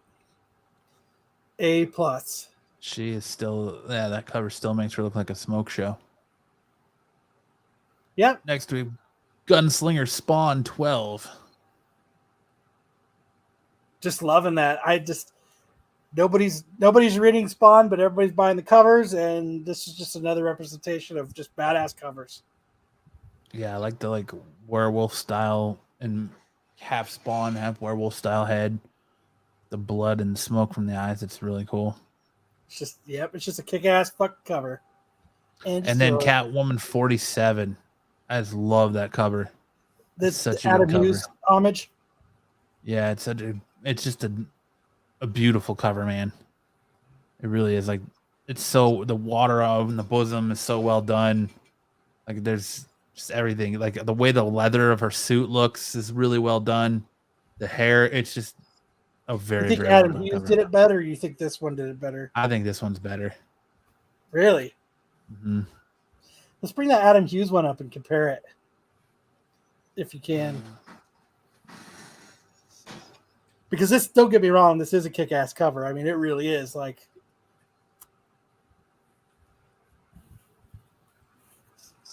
so, yeah, Adam Hughes. Adam Hughes killed it. I think the other one's better, man. No way. The other one, the Hughes, like, you think the Hughes is better than that? Like, there's the Adam Hughes. Well, the more recent one, it's like they got a much prettier face on the Catwoman. Like, it looks like a model's face on the Catwoman versus the Hughes one looks a lot grittier. I think that's what I like about the Hughes cover. I mean, the chat's saying Hughes. I don't know, man. She looks a lot grittier, a lot more street in the Hughes cover. Yeah, I guess you're right. It's not an homage. It's just a straight copy. But, like, I just like the mascara run on the face, the like water droplets on her chin and chest, and just like the way the leather looks. Very different expression on her face too. Yeah. And the Hughes, she's angry. Their height stayed the same. Yeah.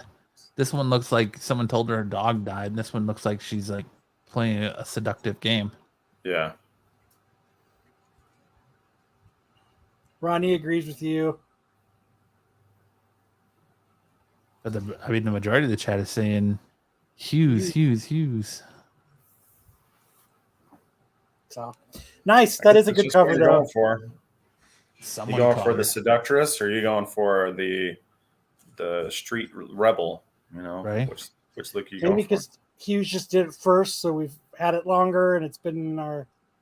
I don't know. Maybe. We already did anime, so we're gonna skip through Sam's anime. And we're going to get into first appearances this week. We don't have an intro to that, so we'll save that. This week, first appearance is Edge of Spider-Verse number 4. You get the first appearance of the Spinstress, Sun Spider, Bishop Octopus, and Queen Mystera. So that's if you're collecting these Edge of Spider-Verse books, hoping that something comes out of it in the upcoming Edge of Spider-Verse 2. There you go. There's All right. Is that Sun Spider on the cover? I believe so, yes. So you get all of the. Is he like a handicap Spider-Man? I have what are the not batons? read Are they canes or batons? I have not read the issue yet. I do have it, but I've not. I just know that it was full of first appearances. So I'll have to get back to you on that. They look like it might be like canes. They're a little long to be batons, but yeah. Crypt Spider. It is Crypt Spider. Have you guys ever seen an actual Sun Spider? Because they have these like club-like. They have backwards hats on too, right? Yeah. They have these like club-like front legs, and that's what that is reminding me of. So maybe that's why they call him or her. Is it a girl spider? It's like a girl spider? Looks like it, yeah. Yeah. Next up, we got World's Finest number 7, Batman Superman, the first appearance of Boy Thunder, Superman's unknown sidekick. Ooh. Oh, even now Superman's getting more sidekicks. So next up, you get a sidekick. Yeah. DC versus Vampires All Out War, the first appearance of Baron Cinder. And then Avengers Forever number 9, you get the first appearance of the multiversal Carol Corpse. Because you need more Carol Danvers in your life. And then Legion of X, you get the first full appearance of the Voice of Fire, a Ghost Rider / Banshee hybrid. Pick that up. Or don't. Nice. And next, we're going to debut a brand new segment on the show called Comic Cucumber. The Comic Cucumber. Let's get into it.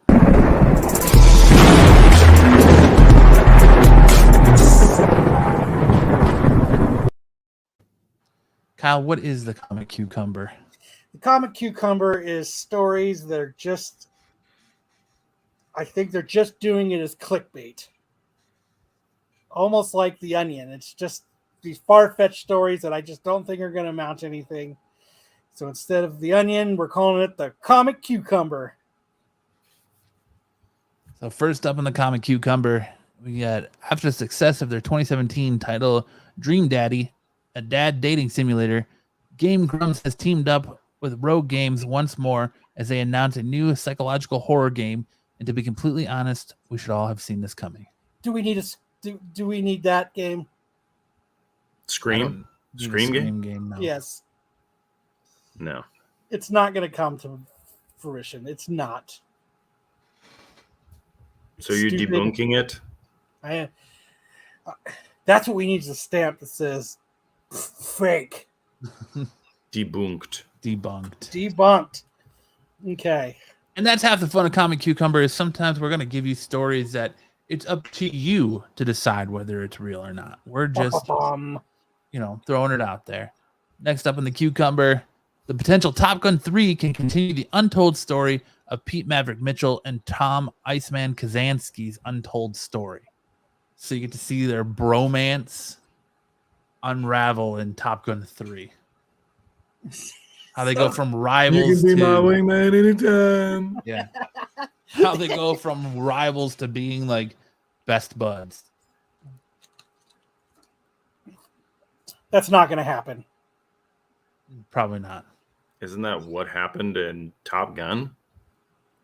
Isn't that how it ended in Top Gun? They were bros. Well, you see Iceman saying, "You can be my wingman anytime," and then Maverick's like, "You can be mine," and that's where it ended. But then somehow, come Top Gun Maverick, they're like best buds, where he's like saving his military career. And yeah, because he committed a crime. Yeah. I mean, is it a crime to go be the fastest man in the world? It's a crime to steal aircraft, is what it is. He stole aircraft. I remember it is. It's even a crime to steal a piece of it. Yeah. I remember one time when I worked construction, I was driving out to Surprise for surprise was very built up, but it was just a lot of Tennessee roads. Titans says Brokeback Jets. Yes, it was a lot of rose Brokeback fields, and Tarmac. it was a lot of watermelon fields. And we have an Air Force base out there, and a plane had crashed. And my thought process was, my tax dollars paid for that plane. I want a souvenir of it. So we were driving, pulled over. I was going to jump out, and I was going to grab a little piece of that plane because I thought it was owed to me. And the military thought different, and so did their M16s. I could not get a piece of it. They were not allowed. They would not allow me to. Those things are guarded. Yeah. They guard plane crashes. Mm-hmm. FYI. And they take about 5 foot of the dirt with them. So you can't get shit. You learned today. Yes. Yeah. And Ronnie says, "Oh, it's Kyle's picture I saw at the post office." Top 10 most wanted. They want that piece of their jetpack. James says, "I want a few good men, Tom Cruise, to prosecute Top Gun, Tom Cruise." He was a defense attorney. Did you pull the legal precedence of finders keepers? That's I right. should have. Findies keepies. Our next comic cucumber story is that the breakout star of House of Dragons, Amelia Alcock, has been reimaged in fan art as one of the biggest new additions to the Marvel comic canon, Gwen Stacy as Spider-Woman. I kind of dig it. Who is she? She plays the main girl in House of Dragon. You know, they So should have this is Tori just fan from. art. Yeah, it's just fan art, but I dig it.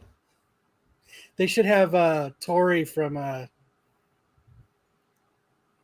What's it Cobra called? Kai. Cobra Kai to play her. Her and her big boobies. Oh, you're talking about that Peyton List. I don't care what her name is. She's Tori. Peyton List is her name, and her face is kind of crooked, but She yeah, would be cute. awesome. I could see her as Gwen. Double S's Boss Logic did a mock-up like this on his Instagram. Boss Logic posted one today of her. There you go. Tara Reid as Spider-Gwen. She ever fucked up tits all over the place? Yeah. Maybe when she was in fucking American Pie. American Pie, Yeah, I mean, she's when she was super hot. old now, man. They should have Britney Spears play her. She's still hot. But that's it for Comic Cucumber this week. A new segment we're going to be doing probably every week. And now let's get into an interesting top 5. Need to make a thing for this one too, though, Kyle, huh? A little intro, did he? We don't have an intro intro for our first. top 5? Weird. No, we don't. Just do you just do like a countdown, right? 5, 4, Yeah. 3, 2. All right, Kyle, you're gonna do your top 5 first, right? So I have a top 5, and then I have 2 runner-ups. So what we decided to do as our top 5 is I'll be back. top 5, and Sam bails. Didn't even get to say. We're doing our top 5 porn parodies of superheroes and pop culture shows and movies. So, I'll be right back. so my first runner-up is Sex Trap, The Next Penetration.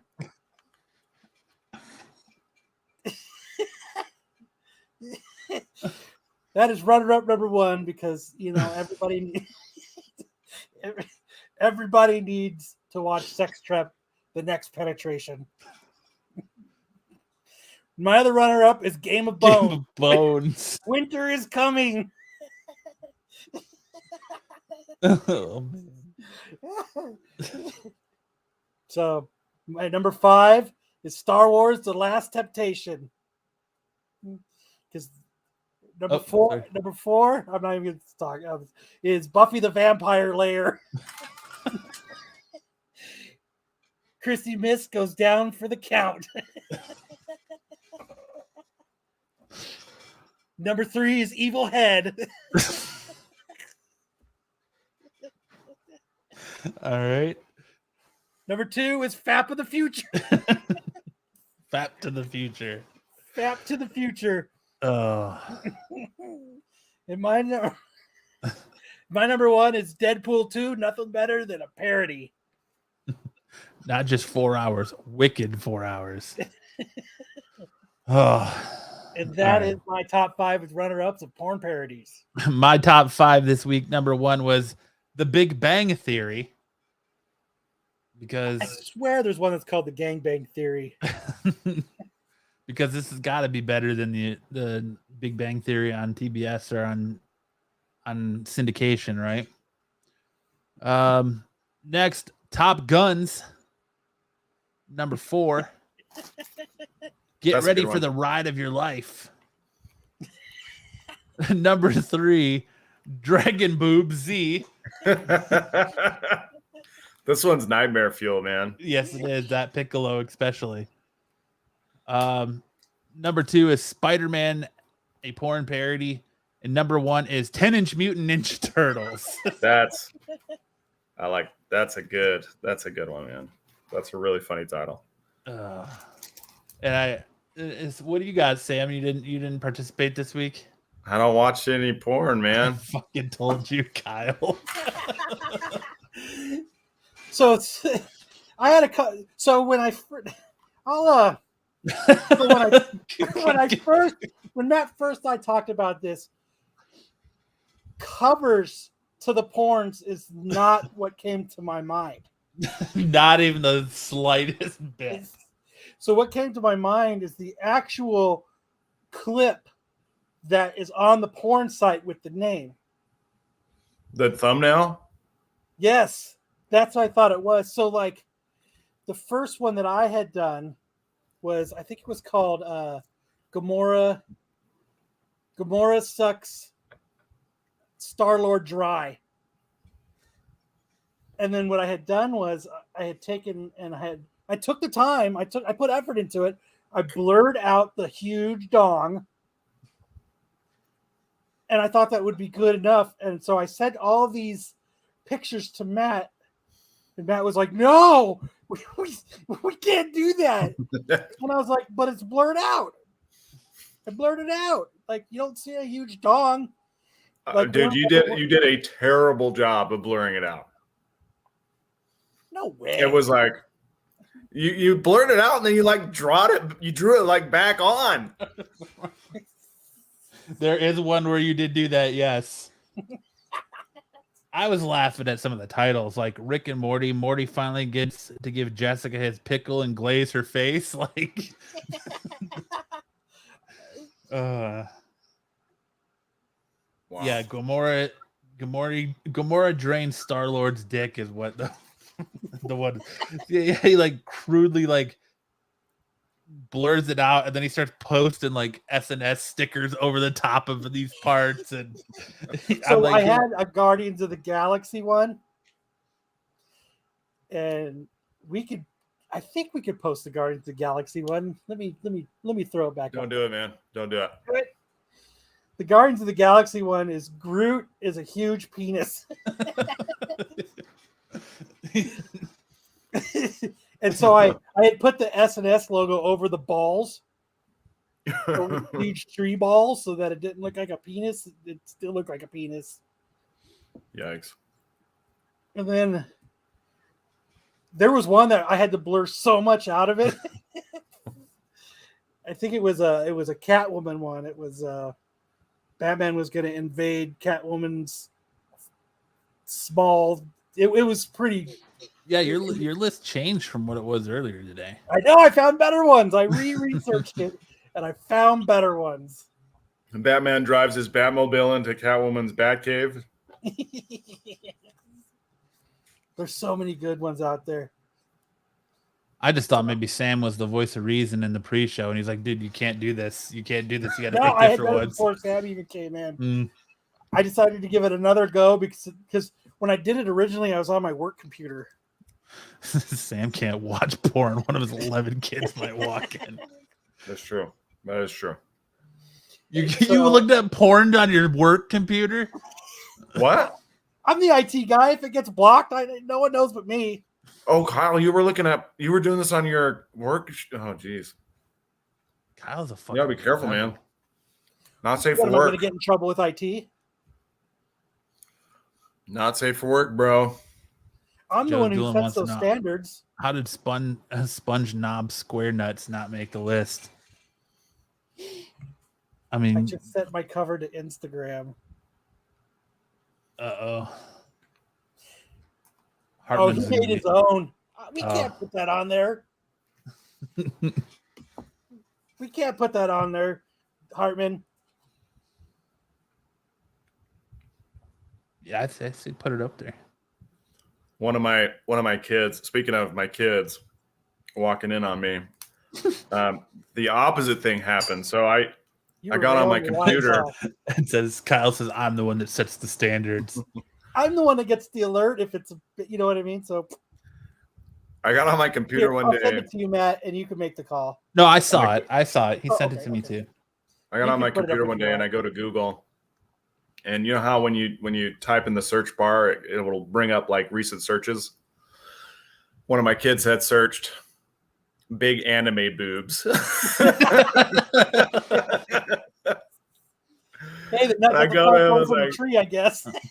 I was like, hey man, are you looking at big anime boobs on the computer? He's like, no. I was like, don't lie to me, bro. I know everything you're doing on that computer. He's like, yes. You need to teach your kid how to clear his browsing history. No, I don't want him to do that. I want to know. I want to know what he's doing on the computer. Sam wants to know in case he's missing something that he should have. Well, I'm not going to get blamed for it. Is the thing. I'm not getting blamed for it. Your wife comes with big anime boobs, huh, Sam? Ed says, time to have the talk. I swear it was her son, Sam. Ronnie says, big anime boobs is my favorite site. Oh, man. This is a big wet anime boobs. There's a lot to like. Yeah, there's a lot to like on that site. Should we even do a comic review now? I mean, you're the only one that read a book this week, so. So, okay, I'll share my screen and I'll just run through it real quick. Hold on.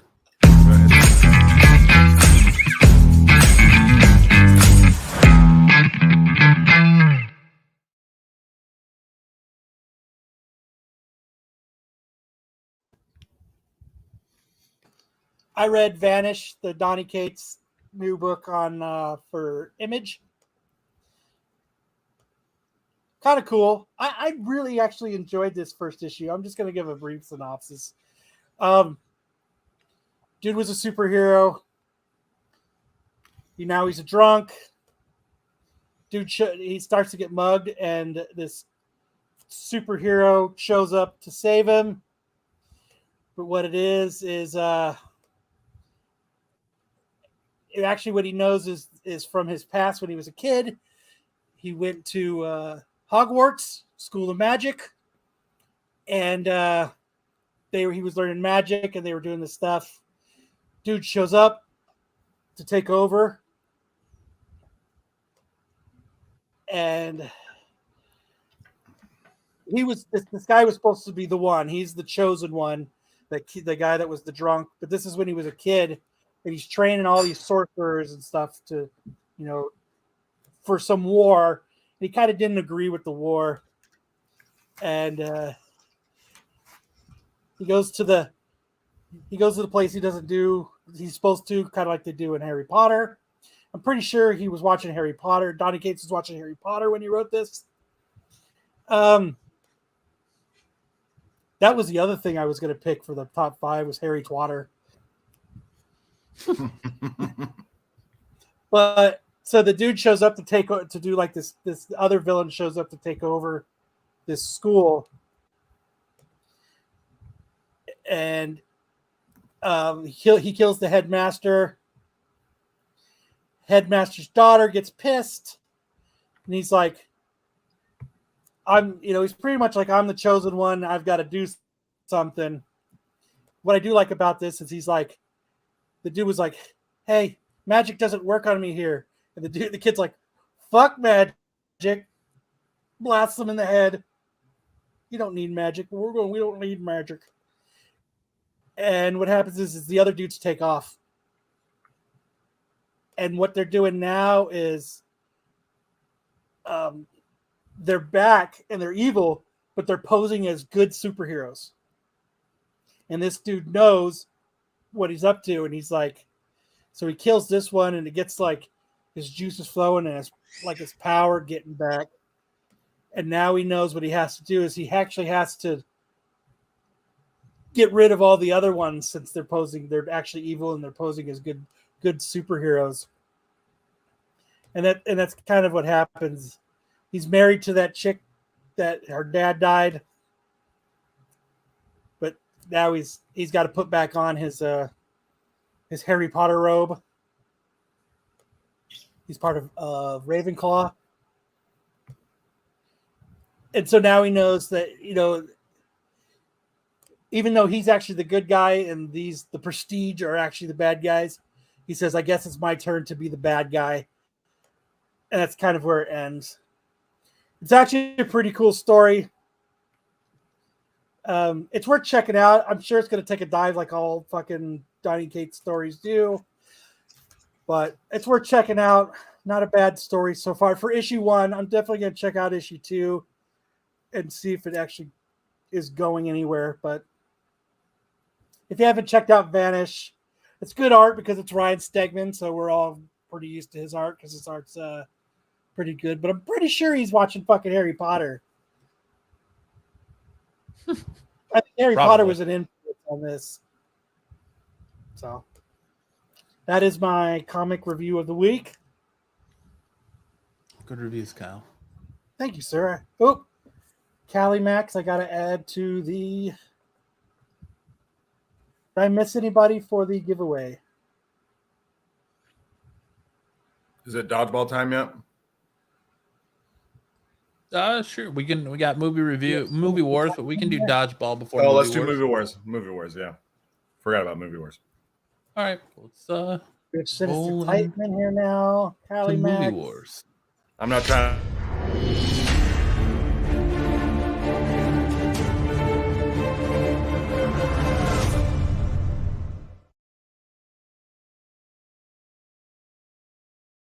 Didn't mean to cut you off, Sam.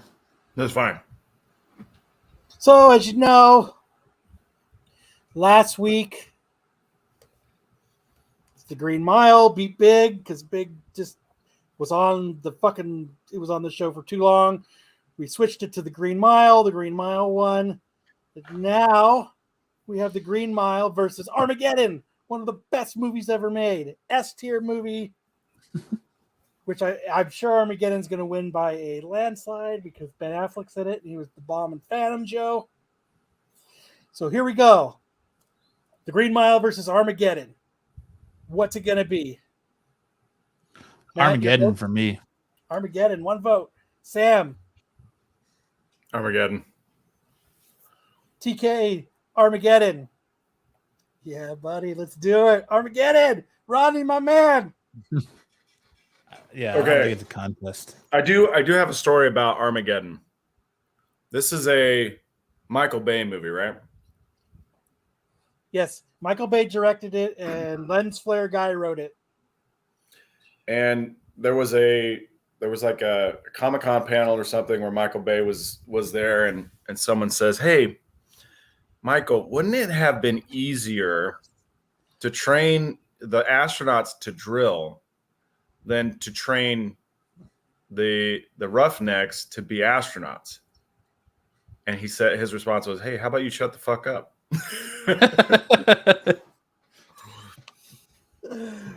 Damn.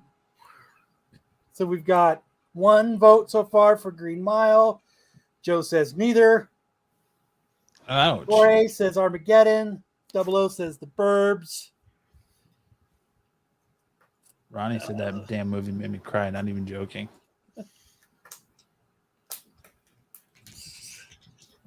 So it looks like Armageddon with a landslide. I'm stoked, guys. It makes Kyle cry every time he has memories of being on the beach with Liv Tyler and Steven Tyler just serenading him. Close my I was eyes. trying to get laid.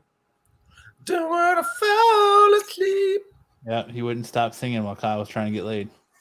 I know, I'm trying to get laid. Quit trying to serenade it. Come on, motherfucker. Look, Man, we need to Steven, find that. We need to find I've that. asked you time and time again to please go away. We need to find that thumbnail made and show everybody one of these times. Be like, this is your daughter. It's really weird. Can you get away from me? Can you please go away? Hartman says, eat animal crackers. I think he said it up there. He's got Armageddon. So we got 23 people in the chat. They're all just waiting for $100. It looks like I'm going to give it about another minute for people to vote. If not, Armageddon's going to win, and it's going to go up against I already know what movie. So I think Armageddon already did win. It'll be Hudson Hawk, right? God, Bruce Willis movie Hudson Hawk. That movie's dog shit. Yeah, we'll see. It's not Hudson Hawk though. The whole 9 yards. It looks like Armageddon wins. People really don't like to vote on this segment. What are you talking about? We got like 12 votes already. I know, I'm just playing. So Armageddon wins. Thank you. I knew you guys loved me. I appreciate all of your votes for it. And I'm looking for that photo, Kyle. I'm trying to look on the dude, it was page. So long ago. It was, yeah. It was nice. When we did Absolute Geek, it was really nice. Our listeners were awesome. And not like now. Our listeners now are awesome too, but they would send us in like Photoshop shit of us. And it was great. Like shit that we would talk about, all of a sudden we would get all of these Photoshops of us in these like weird scenarios, and it was pretty awesome. And I think even then I was spreading my love of Armageddon and Liv Tyler. This has been on the radar for a long time. I'm trying to find it. This is my sleepy time movie. This is what I put on when I'm ready for bed. So I pretty much watch it every night. I switch between this and Jurassic Park. Dodgeball 3 is going. You guys, when we get to Dodgeball, let's go ahead and switch to Dodgeball. All right. Armageddon wins. Yeah. All right. Let's Dodgeball. You want to do the clips? Let's do the clips. Yeah.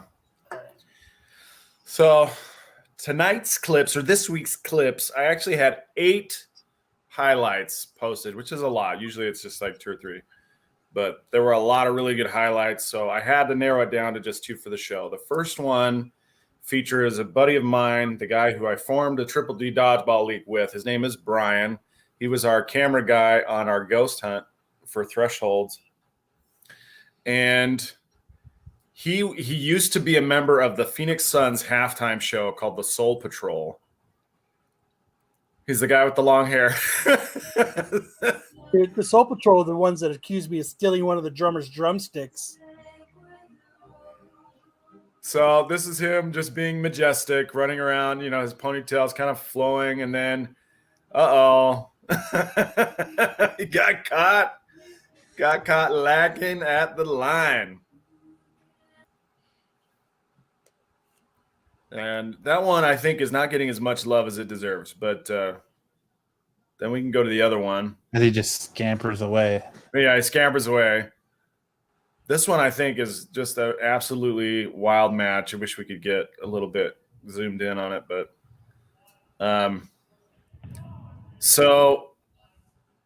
this is like at the end of it. It's pretty close to the end. The front of it is pretty good. So it'll start over. All right, so here we go. The other team has big jump. Just missed him. Sam throws, miss. Oh, they got Ted. Sam grabs a rebound, hits Brian. Tyler comes in from behind Sam, nails Jet. Boom, boom. Getting that front end action again. Boom, there we go. Poor Ted. Ted was the only guy that got out, but then Tyler hits Jet, and then I hit, I almost hit Diamante, and Diamante almost hits me, and then Diamante gets caught by Tyler. Ted's back in. Ted versus Gabe. Gabe gets Tyler. I miss Gabe. Gabe misses Jace again. Tyler with the kickback to Ted. Ted gets Gabe. Game over. Awesome. Just a lot of action. I think if you guys ever watch like the sanctioned dodgeball leagues, they're very slow, very boring versus ours because they're on a big open court and they kind of do one guy. It's like role play combat where one side gets a turn and then the other side gets a turn. Whereas with Triple D, everything's happening very quickly all at the same time. And so you don't really get a whole lot of downtime. Our matches usually last about a minute and then it's on to the next one. But last week I showed you guys there was a clip that had gotten like 3.5 million views or something. It's up to 3.7 million. And this last week, can you go to the Yep, I got it. Yeah.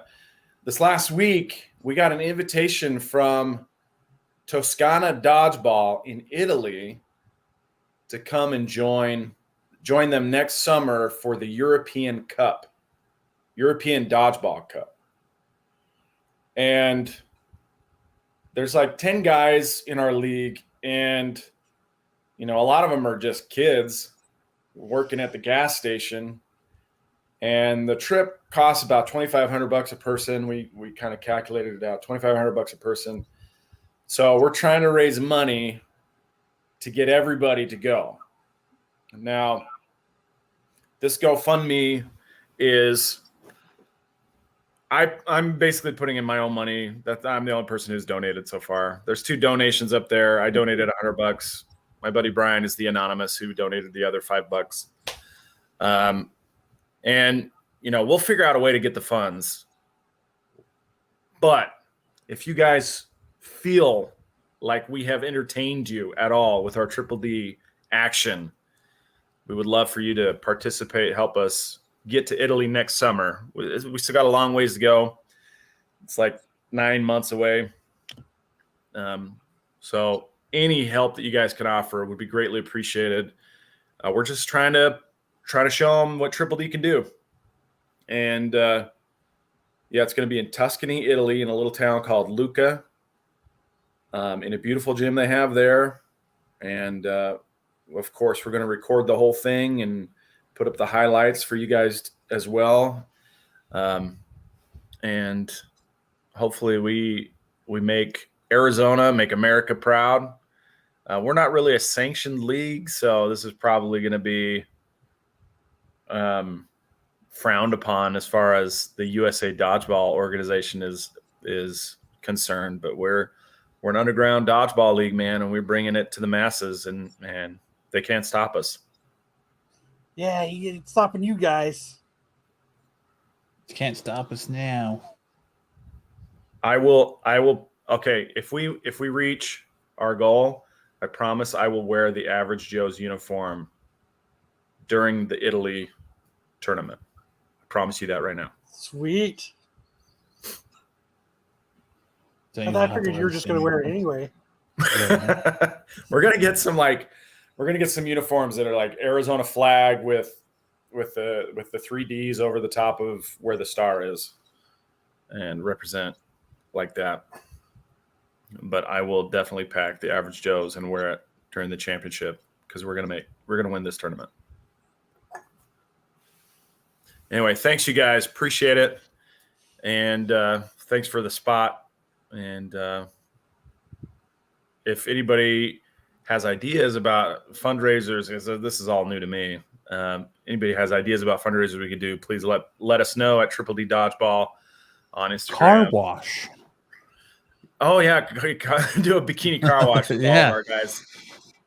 You got Adonis, Blake, and Corbin there, and me and Brian. If you could put the link see us up. bending over with our hairy bellies on your car wash, we'll absolutely do it.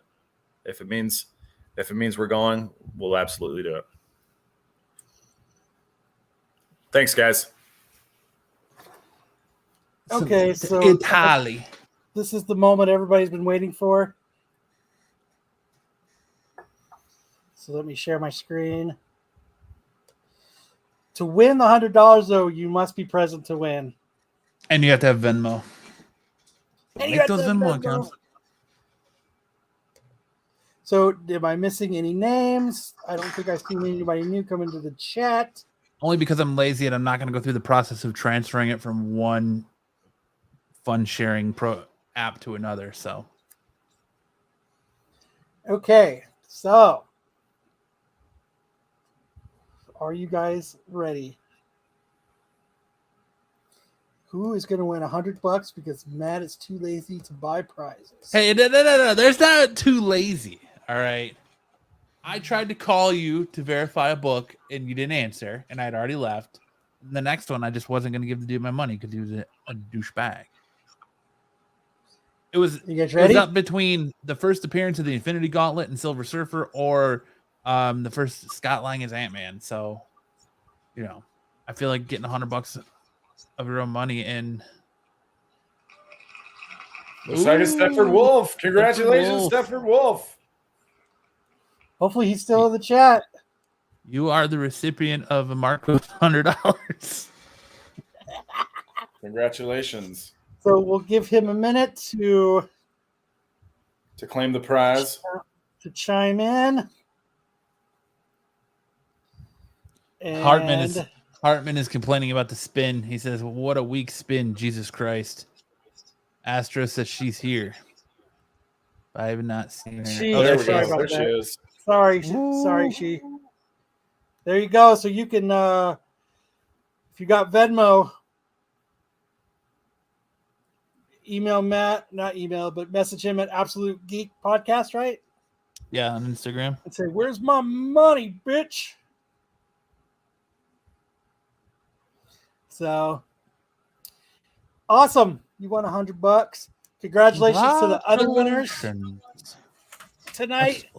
Like I said, if you want to winners a big round of applause. Message me. Big round of applause for all our winners. Hell yeah, Matt. What did I do? I didn't do anything. I'm just here. But when you do go buy a book, for being here, let us know what you bought, because I would love to know what you spent Marco's money on. Harden says my dead grandmother could spin harder. Damn you, Ronnie. Appreciate it. Nobody has to spend that money on the dodgeball. Just if you guys, even if you guys just share it, I would totally appreciate you sharing the link for the GoFundMe. We're doing our best to raise money for that, and we've got 9 months, so I think we'll be able to do it. $25,000 in 9 months, totally doable. Good luck. I'm telling you, dude, car wash. At the car wash. Car wash every day for 9 months. So, well, thank you everybody for hanging out with us. Enjoy the rest of your Saturday night, as I'm going to go watch On Patrol. Yes. Hey, it went around, didn't it? He's talking about Price is Right, bro. Oh, I thought he was talking about this one. So, thanks you guys for hanging out. Thank you for enjoying our top 5. It was a good one. We'll have to clip that one and make it a reel. Something. A reel. So rigged. Whatever, Solo. So thank you, everybody. Have a good night. Yes, have a good one. We'll see you guys. Again, make sure to check out the Star Wars show tomorrow night right here on Renovision. Check out the Tax show right here on Renovision. Check out Absolute Geek on Friday night over on our channel. Check out Thresholds of Reality as they release fire content. Feels like almost daily. And then check us out right here next Saturday on Saturday Night Special to see what other hijinks we're up to. It's a good time as always. So, yeah, thanks for everyone in the chat. Fire as always. And we'll see you guys around the block and then right here next Saturday.